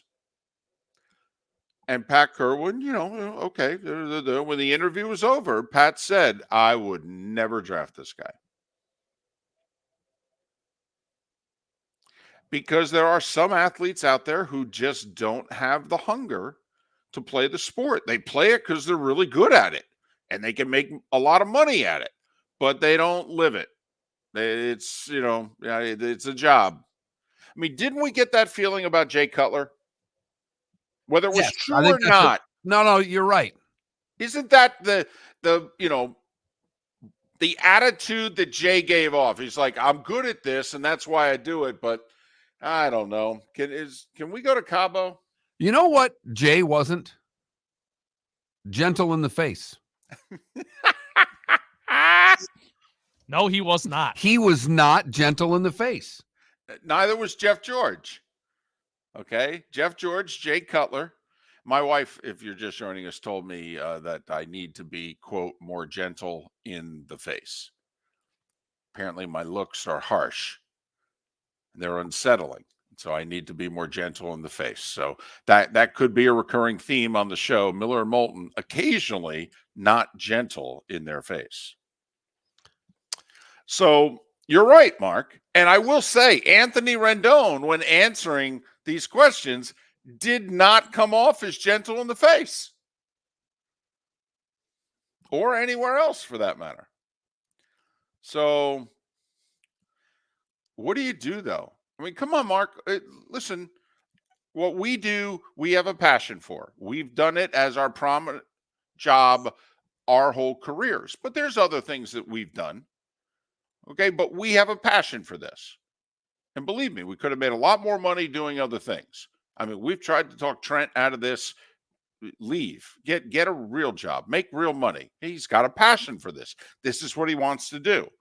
You get the sense this is not Anthony Rendon's passion. He just is really good at it. Now, if they were to actually win a few games in April, people would forget about it quickly, but they won't because they'll be the Angels. And this story will persist throughout the year. Oh, he's got 3 years left on his contract at 35 per. I mean, there are not a lot of baseball players making more money a year than Anthony Rendon. This ain't the NBA. Okay, 35 million a year. There aren't 10 players. I mean, Judge is making 40. Judge. I mean, Freddie Freeman's making 10 million less than Anthony Rendon. I mean, come on now. Anthony Rendon might be a top 5 highest paid player in the game right now. And he's like, now, it's tough to argue. Puts his family and his faith ahead of playing third base for the Angels. I can respect that. That part of the quote isn't the prickly part. The prickly part is when he went out of his way like 3 times to say, this is my job. It's a job. That's all it is, basically. Right. And that's where you could see where fans in particular, I mean, the media was pushing back when answering follow-ups. So kind of like, dude, really? I mean, I know technically it is, but don't hear a lot of athletes talk about it as a job. Right. I'm here, aren't I? Right. I mean, he very much did not give off a gentle face in this interview. Or a gentle anything else. He pushed back. Let me ask you this. What percentage of Major League Baseball players do you think have similar feelings as Rendon? Which is, I don't love this, but I'm really good at it and I'm well paid. And I'll do this for as long as I can because I don't know if I can make money at anything else like I can do this. So I think a quarter to a third of the league feels that way. That it's their job. That they're great at it. It's their job. And that's just is what it is. But they don't love it. For whatever reason. A manager, the system, the travel, their families, they don't get to see their family. There are a lot of reasons where they can just take it as a job. I hear you. By the way, what do you think the percentage is in quote unquote the real world? I mean, I think it's much higher. I think I would double it. I would just double it. I might triple it. I think very few people are actually doing what they love. I think they're doing what they have to do to pay the bills. Absolutely. And that's why you want to pull Anthony Rendon aside and go, listen, I could even argue that what you said is 100% accurate. Okay. That in terms of the real world.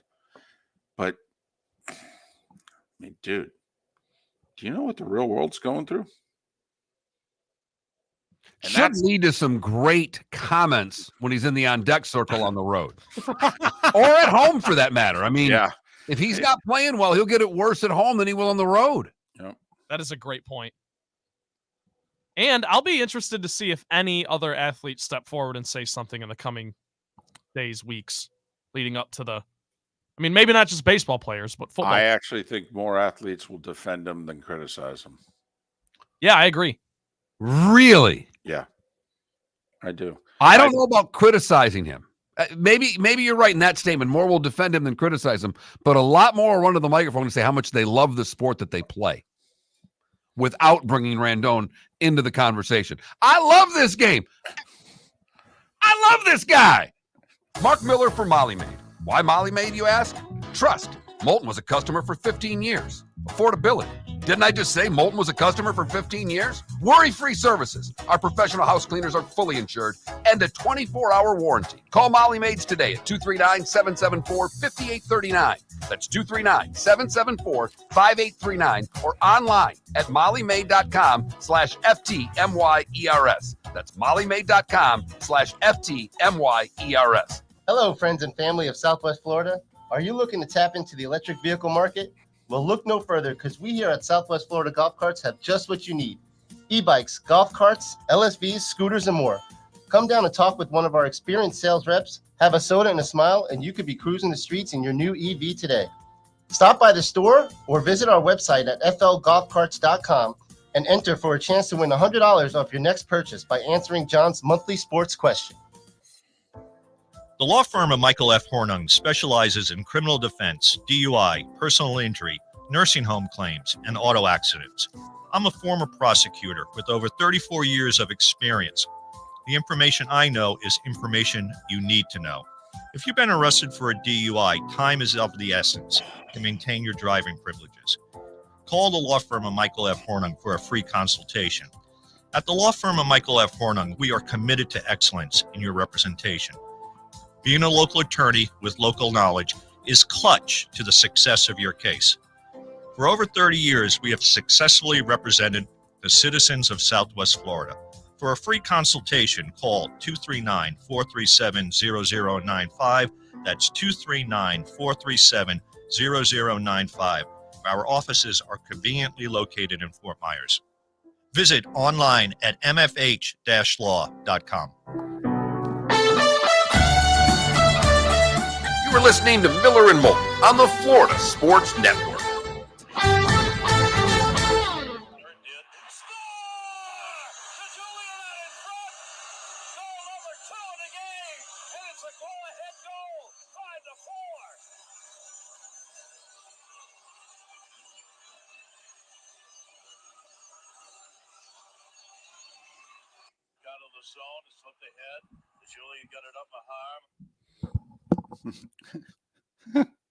Oh my God. Gary Thorne on the call of his grandson's high school hockey game. Nice. Was Bill Clement there to say wow after the goal went in? He was not. But Al Morganti was in between the boards. Al?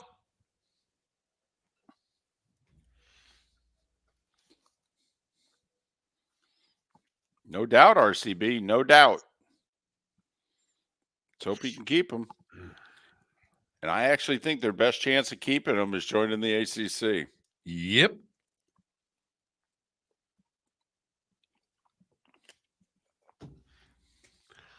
So I had to laugh when Oliver's doing his rant. I think it was Judge Scalia who was on this trip to Alaska, private jet, $1,000 bottles of wines. And he goes, oh, and basically the judge's comments were, basically I didn't think I did anything wrong. And we certainly weren't drinking $1,000 bottles of wine in town. I hope not, because wine's terrible. And then he goes into a whole thing and he just rips wine for 25 seconds.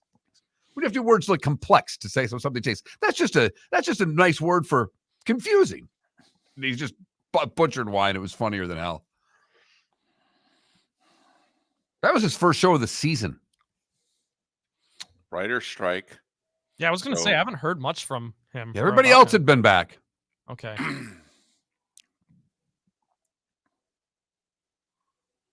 But I'd been looking for it because when he does the now this, and they'll spend 50 seconds just abusing local news.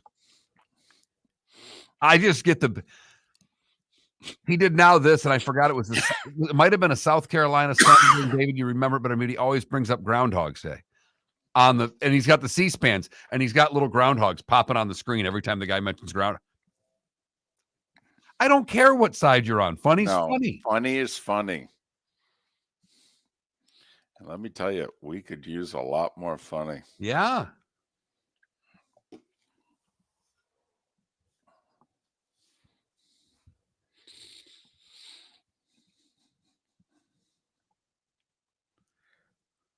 In college, we would watch Fox News and play drinking games. Like every time someone said, because that was during the 2020 campaign. So it was just hilarious. So what'd you drink to every time they said? Yeah, we had like bingo cards of everything, buzzwords, certain politicians getting brought up. I like it.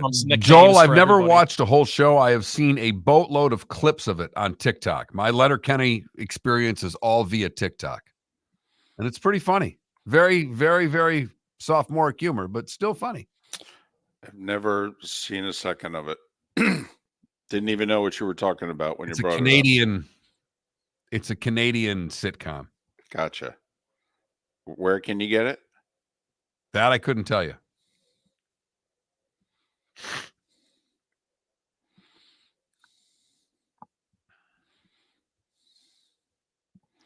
I did watch, someone suggested I'm Sorry. I watched the first episode of that, which I laughed out loud probably 4 times in the episode. Okay. She's a writer. She's a mom. And the first episode, they go to a birthday party for the 6-year-olds or whatever, and she finds out another girl in the class, mom was a former porn star. And it was good. The inappropriate things that she keeps saying throughout are, and especially because it would be one thing was a male character doing it, but it's the female, you know what I mean? Sure. She's the inappropriate one, which makes it a lot better. Yep. I'm Sorry. Yes. It's on Max. Will Ferrell's an executive producer. Andy Samberg. The guy who's her husband, I couldn't tell you who she is. Her husband is the drummer in That Thing You Do. You know, something snappy. Yeah. I haven't seen that guy in anything. And no. Welcome to the bonus hour, brought to you by Jason and Todd at the Diamond District. And now, here's Mark Miller and David Moulton. 21 minutes past the hour. Good, bad, and ugly. What's on tap today was the day when, along with some final thoughts and a pick or two. Big night of college hoops coming up. Hey, we have to do this once a show. We have to do a football segment, no matter the day of the week, time of the year, what have you. We have to do a football segment. Teams beginning today can start placing franchise tags on players. They've got 2 weeks. And after that, the opportunity is come and gone. Free agency starts in 3 weeks. So there you go. But it really starts sooner than that because I think it's March 11th that teams can start talking to, you know, guys who aren't theirs. And so we all know that, you know, deals get done days in advance and stuffed in a drawer. But Mark, breaking news. Justin Fields is going to the Falcons. Yep. Justin Fields is going to the Falcons. And I say that that's breaking news because he has unfollowed the Bears on Instagram. All his social media has nothing to do with the Bears anymore. And he is following Bijan Robinson, Kyle Pitts, and Drake London. So there you have it. All right.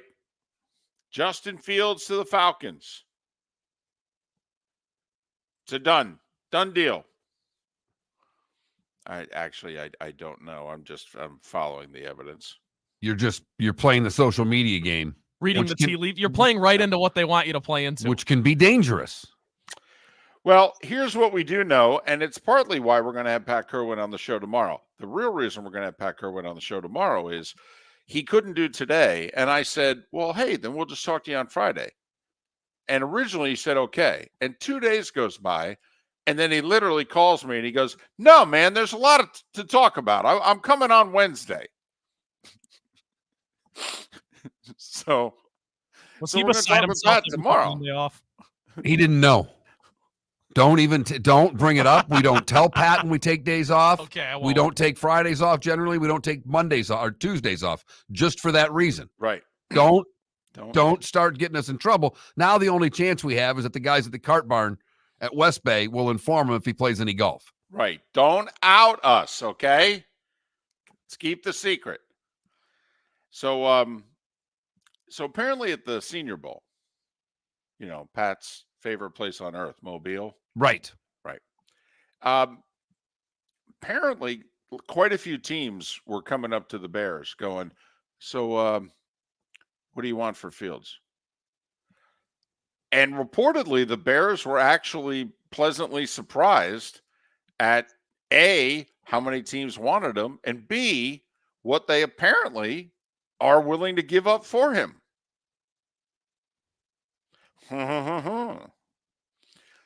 So there you have it. So we don't believe it's a first for Fields, but if multiple teams are interested, it could be a second and. Well, I think teams don't want to give up a 1. Would you give up a 1 for Fields? If you were Atlanta? If I was Atlanta, Yes. And Kirk Cousins has already told you no. Or maybe he hasn't, and you want Fields instead of Cousins. But and it's interesting, the time frame, how quickly, because in theory, the Bears don't have to do a Fields deal until the draft, right? Right. I mean, if you were the Bears, but then again, if the Bears are going to wait even a little while, and you're a team like Atlanta or at Minnesota, although would the Bears do a deal in the division? But I mean, we could all go through the teams that need a quarterback, never mind a young quarterback. So the timing here, Mark, to get the Bears to do the deal that quickly, you may have to offer more, is my belief. Because they probably believe, well, we can just hold on to him. I mean, Kirk Cousins, Baker Mayfield, once they sign, Justin Fields, third best quarterback on the market, unless you think Russell Wilson's a better option. But if you're the Bears, you can make the argument you're probably better off holding on to him, right? Unless you're going to give me what I want. And what I want is a 1. You offer me a 1, I'll give them to you today. You offering a 2 and something else, I got 4 other teams in line offering that.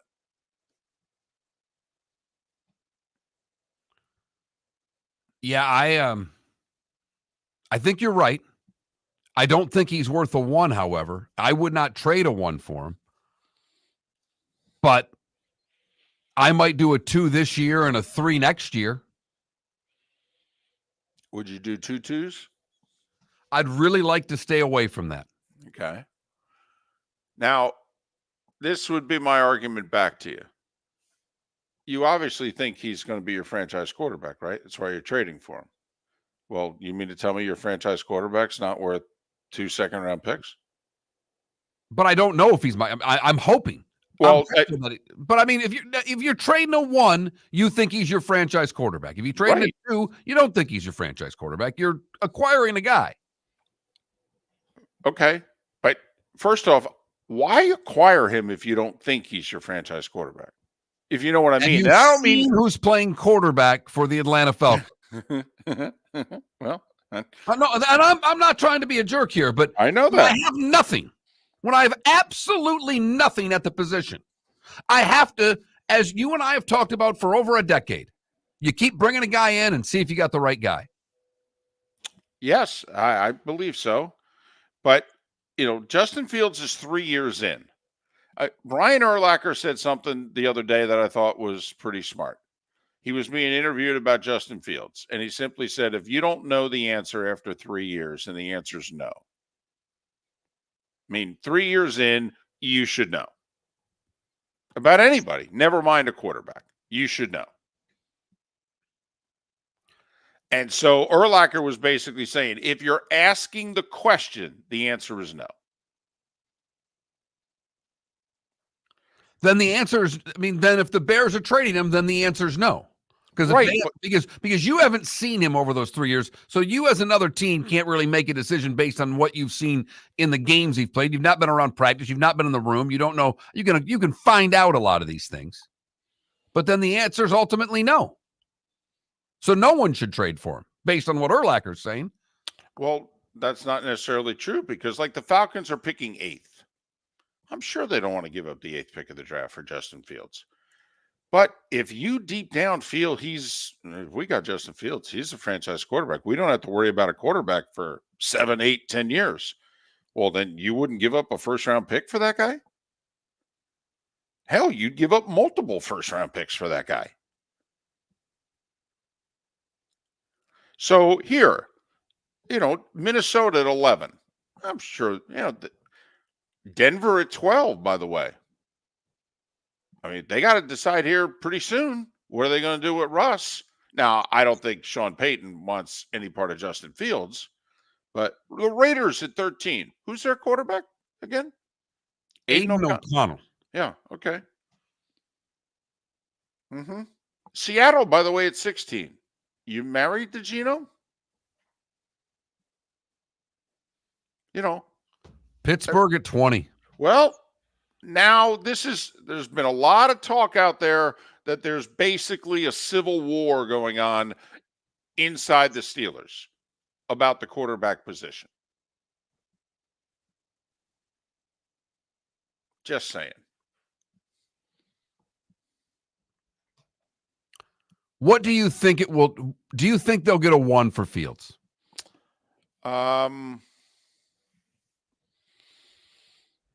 No. And I don't either. But I think they'll get 2 2s and something else. They'll get 3 draft picks over 2 drafts is what I think they'll get for Fields. And I don't know if anybody will offer a better second-round pick than the Falcons, who are 8th overall. Good, bad, and ugly. What's on tap? Today was the day when. It's next.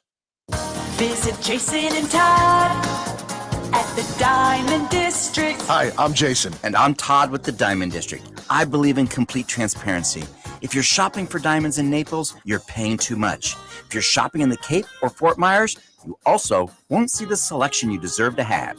If you're online, there's no human connection, and you won't know if your diamond is beautiful or not until it shows up in the mail. Just because it's GIA certified doesn't mean it's brilliant. There's so much more to a diamond than its cut, color, and clarity that makes it beautiful. Visit us at the Diamond District for a non-commission and educational presentation, and quit paying more in Naples or buying blind from the internet. The Diamond District has the rarest diamonds from 1/2 carat to 10 carats. You won't find a bigger selection or better value. And you won't find a better buying experience. Jason and I are in the store nearly every day, and we look forward to shaking your hand and welcoming you to our Diamond District family. At the Diamond District. The law firm of Michael F. Hornung specializes in criminal defense, DUI, personal injury, nursing home claims, and auto accidents. I'm a former prosecutor with over 34 years of experience.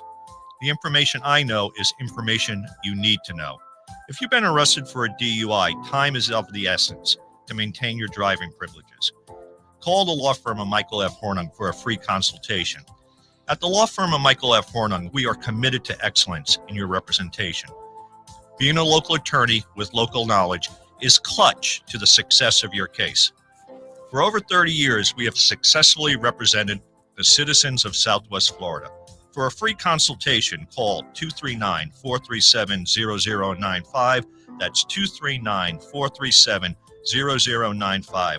Our offices are conveniently located in Fort Myers. Visit online at mfh-law.com. You are listening to Miller and Moulton on the Florida Sports Network.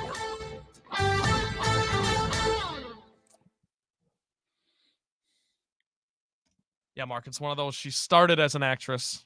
Okay. On Disney Channel, and then actually has become a really strong artist. She's got a few Grammys. Who's this? Olivia Rodrigo.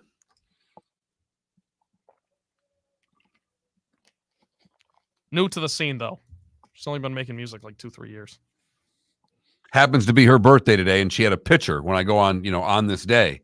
Mm-hmm. And so I figured she had to be important.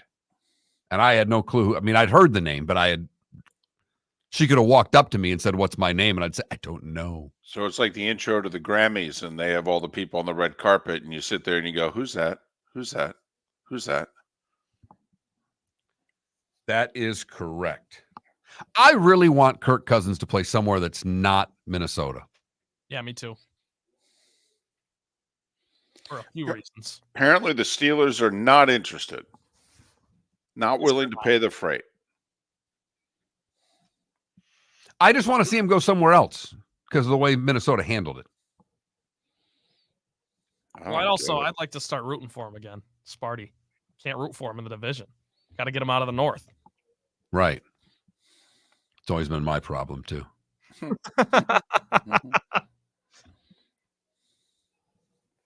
Although I will say, I don't have a feeling about the Bears one way or another. I've never liked the Minnesota Vikings. That's very interesting.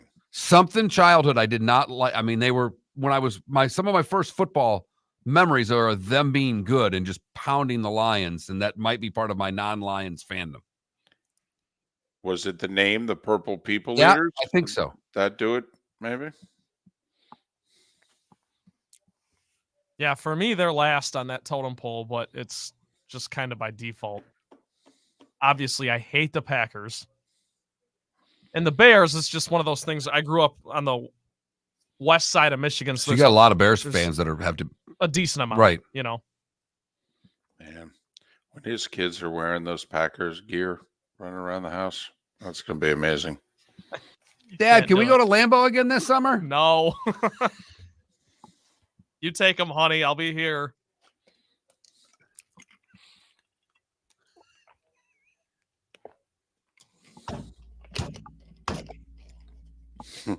It'll be amazing.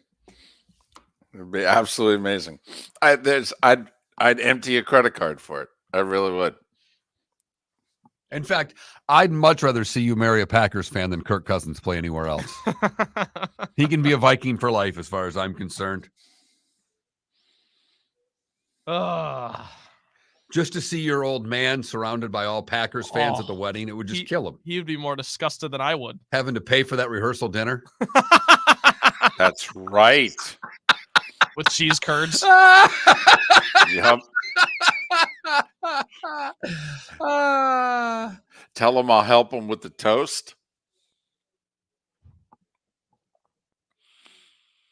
Trent at my daughter's first wedding. I don't know if you heard this story, but I didn't want to give a toast.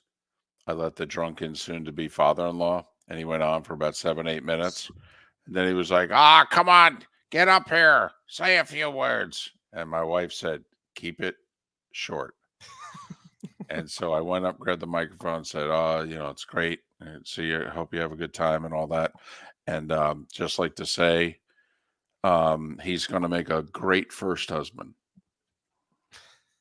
And that's what he was. Mm-hmm. And he actually, and that was actually the last sentence I said to him. Wow. 3 years ago, I said to him, I go, remember when I said you'd make a great first husband? You couldn't even live up to that. Well, she's remarried now, right? I hope you die by Friday. I hope you die by Friday. I told that story Friday on the golf course. First off, everybody wants to borrow the line. Run with it. Go. I said he'll have no problem with that. Go. I hope you die by Friday. And that's everything. Not Thursday. No. Not Saturday. No. And it was a Monday or a Tuesday, too. I gave him a couple. I gave him 2-3 days. You gave him a week. Gave him the rest of the week. A couple days to get the will together. All right, coming back.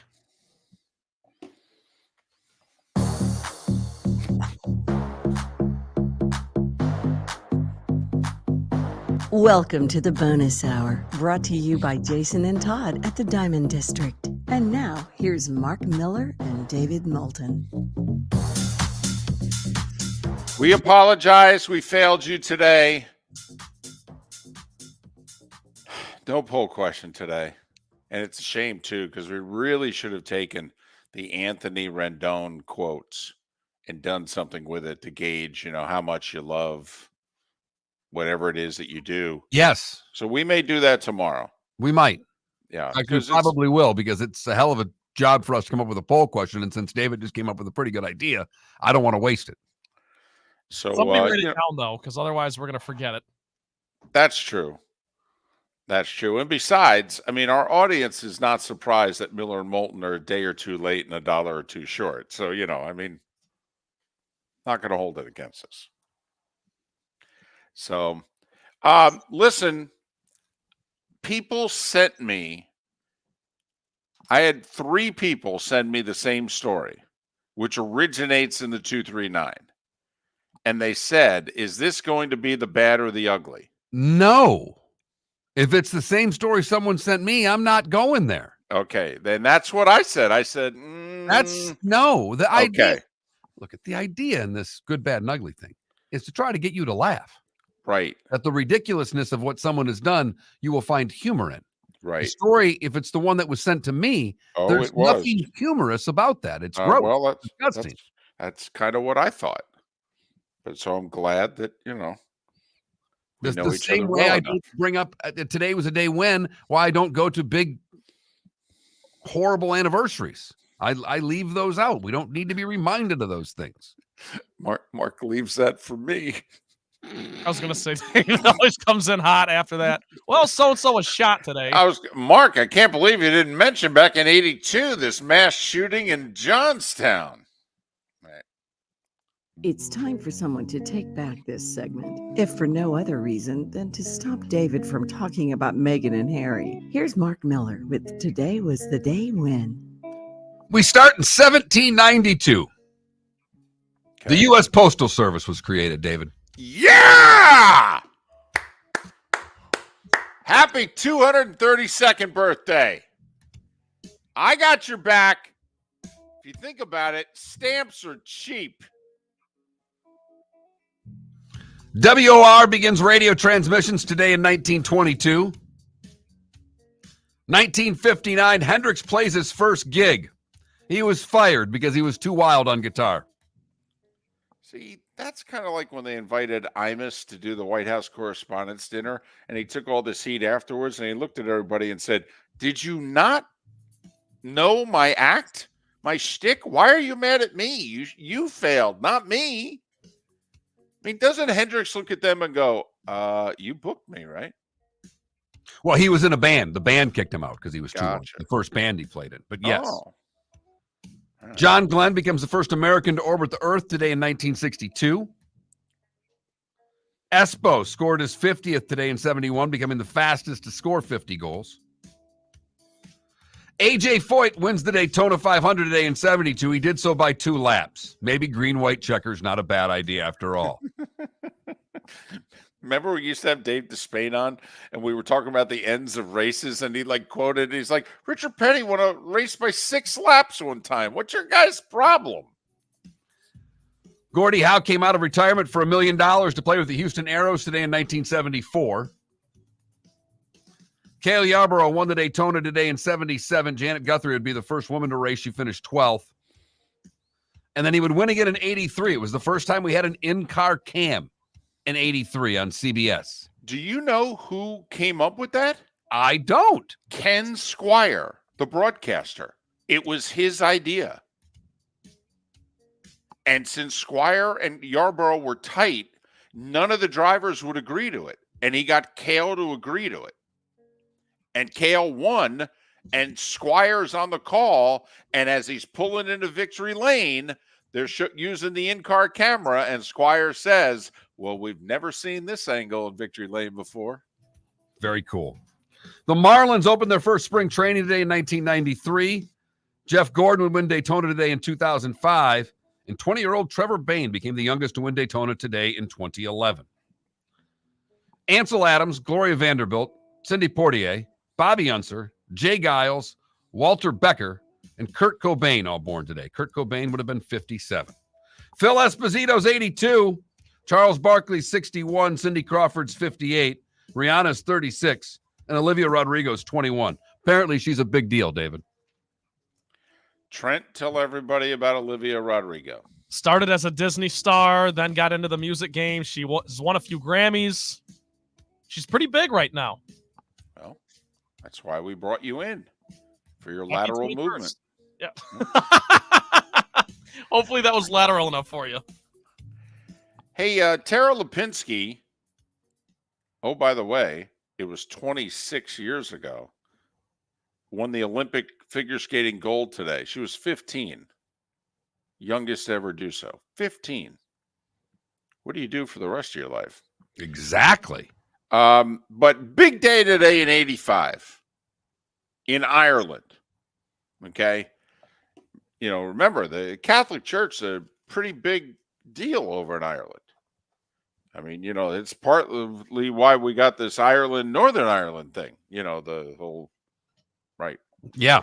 And I don't know, Mark, I mean, you know, you're a Catholic and all. I don't know if you're aware of some of the things that are big with the Catholic Church. But anyway, it was today in 1985 that the government of Ireland said, yeah, sure, you can sell contraceptives. Ooh, talk about passing gas in church. That went over big. Big. Like a lead Big. balloon. Yep. So there you have it. You've heard folks elsewhere mock Florida is gonna Florida. Well, Mark Miller sees it differently. He calls it the good, the bad, and the ugly. What you got, Mark? We go to Nebraska for the good, where Lucas Swarthout of North Platte, Nebraska, was cleaning his truck out, and he found a scratcher that he never scratched off. Turns out he won the top prize, a brand new Ford F-150 truck. Wow. Right. Looking for the VIN number on his truck, found a ticket unscratched, scratched it off, won a new truck. Good for him. Yeah. For the bad, we go to Cape Coral, where on Saturday night, more than 1,000 people lost power after a driver lost control at an intersection. The car was doing donuts, trying to be cool, when it struck a utility pole, continued up a front yard of a residence, and then struck an LCEC power control box, knocking power out for over 1,000 people. There were 4 people in the car, and 3 were taken to the hospital. No word on the condition of all 3. And finally, the ugly. We go to the gritty streets of Estero, where Deandra Blodnick police were called because of her actions. When the officer came in contact with the 27-year-old, she started throwing rocks at him, then an ashtray. You see all this on his body cam. He decides to get into the car to wait for a little backup. That's when she threw a cinder block at his patrol car. No word on what had Deandra so upset, but she was taken into county jail on charges including aggravated assault. And that is the good, the bad, and the ugly on today, February the 20th, 2024. What are you throwing a cinder block at a cop car for? Well, not only that, those aren't easy to throw. Exactly. Do you want to do something easier? No NBA till Thursday. It's that whole All-Star break thing. NHL tonight. Panthers home for Ottawa. I know they're a big favorite at minus 270. Ottawa winner last night in Tampa. Do we think they can beat the 2 Florida teams back to back? I know, you got to lay like $3 to win 1, but do you jump on the Panthers tonight? Because you're thinking, oh, come on, Ottawa's not going to win 2 in a row. Big number to lay. I know it is. It's a big number. I'm just saying. I don't think they can win 2 in a row, but I don't think there's value there, David. Okay. Best game of the night's probably Dallas at Madison Square to face the Rangers. Those are 2 of the 4 best teams by point totals in the league. By the way, Panthers, this is their game in hand on the Bruins. They're a point back of Boston for first. They win tonight. They return to first. Speaking of hockey, did you see? I mean, first off, I thought the Stadium Series went over well. Granted, one of my teams was in it. But did you see what they did in Pittsburgh? Oh, it was cool. They honored Jágr. They retired his. Okay. All the players for the pregame skate came on wearing fake Jágr hair and mullets. And they were all one of the best salads in the history of hockey. Yes. And they were wearing 68 jerseys. And the last guy on the ice was Jágr. And so he did the skate around with them. Afterwards, he's given the speech, thank you, this is great. And his mom's standing there and his girlfriend. And, Jágr's in his 50s now. And he says, I'd like to thank my girlfriend and what have you. Of course, she was too young to remember me playing here in Pittsburgh, and everybody cracks up. And he says, but don't worry, I told her the stories. I was reminded how much my wife liked Jaromir Jágr when she was a young teenager in Pittsburgh, because I had 2 TVs on. And all of a sudden, we did not have the volume of the Pens game on. Right. And Jaromir goes up in the booth, at which point I was instructed, get the volume of that game on now. Wow. So I think he's on the list. Okay. So if he's not, he was. Well, if you think about it, Bon Jovi, Yager, mullets. Oh, yeah. Okay? Long hair in the back, mullets, obviously very big with your wife. Okay, we got a conundrum tonight. There's only one game that fits our model. It's 5th-ranked Tennessee at Missouri. Missouri is literally winless in the SEC. Are we really going to take Missouri in 11.5 at home against Tennessee? Now, they almost beat Ole Miss. Missouri did their last time out. They lost by 3. But that's the only game that fits our criteria because San Diego State's ranked, Utah State's not, but Utah State's actually a 2.5-point favorite at home. I haven't made a bet in a while. I'm itching. Okay. It's a big number. It's a big number. All right. But, I mean, if we're going with our, model, we would take Missouri in the 11.5 tonight. Now, I do want to throw this out there. It doesn't fit our model, but it's a trend. Do you know the last time UConn beat a ranked team on the road? No idea. 2014. Wow. Exactly. They're pretty wow. good. Yeah. They were unranked at the time. They beat ranked Memphis 10 years ago on their way to winning the national title. UConn is at 15th ranked Creighton tonight, 8:30 FS1, 2.5-point favorites are the Huskies. And they're just coming off of that big win at home against Marquette. They were all jacked up for it. They slaughtered Marquette. But they've been slaughtering everybody, David. Correct. Well, they got the big guy healthy. They're they got their full roster, and it looks right now, last few weeks, nobody can touch them. And yet they're only a 2.5-point favorite at Creighton. That is screaming upset with the line that low. That line should be 5.5. Every bit of it. The way UConn's been playing here in the last month and a half.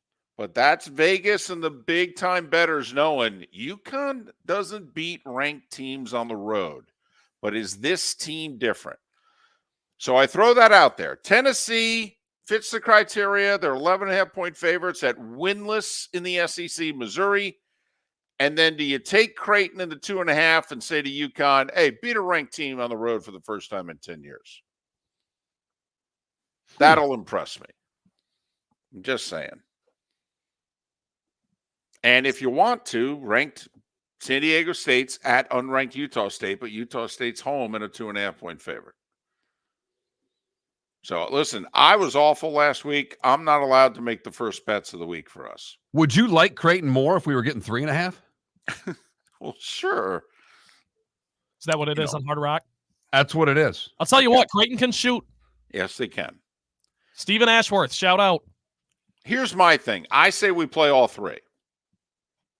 2 of them fit our criteria. One does, one's kind of. And the other one is we're just betting a 10-year trend. So, you guys do what you want.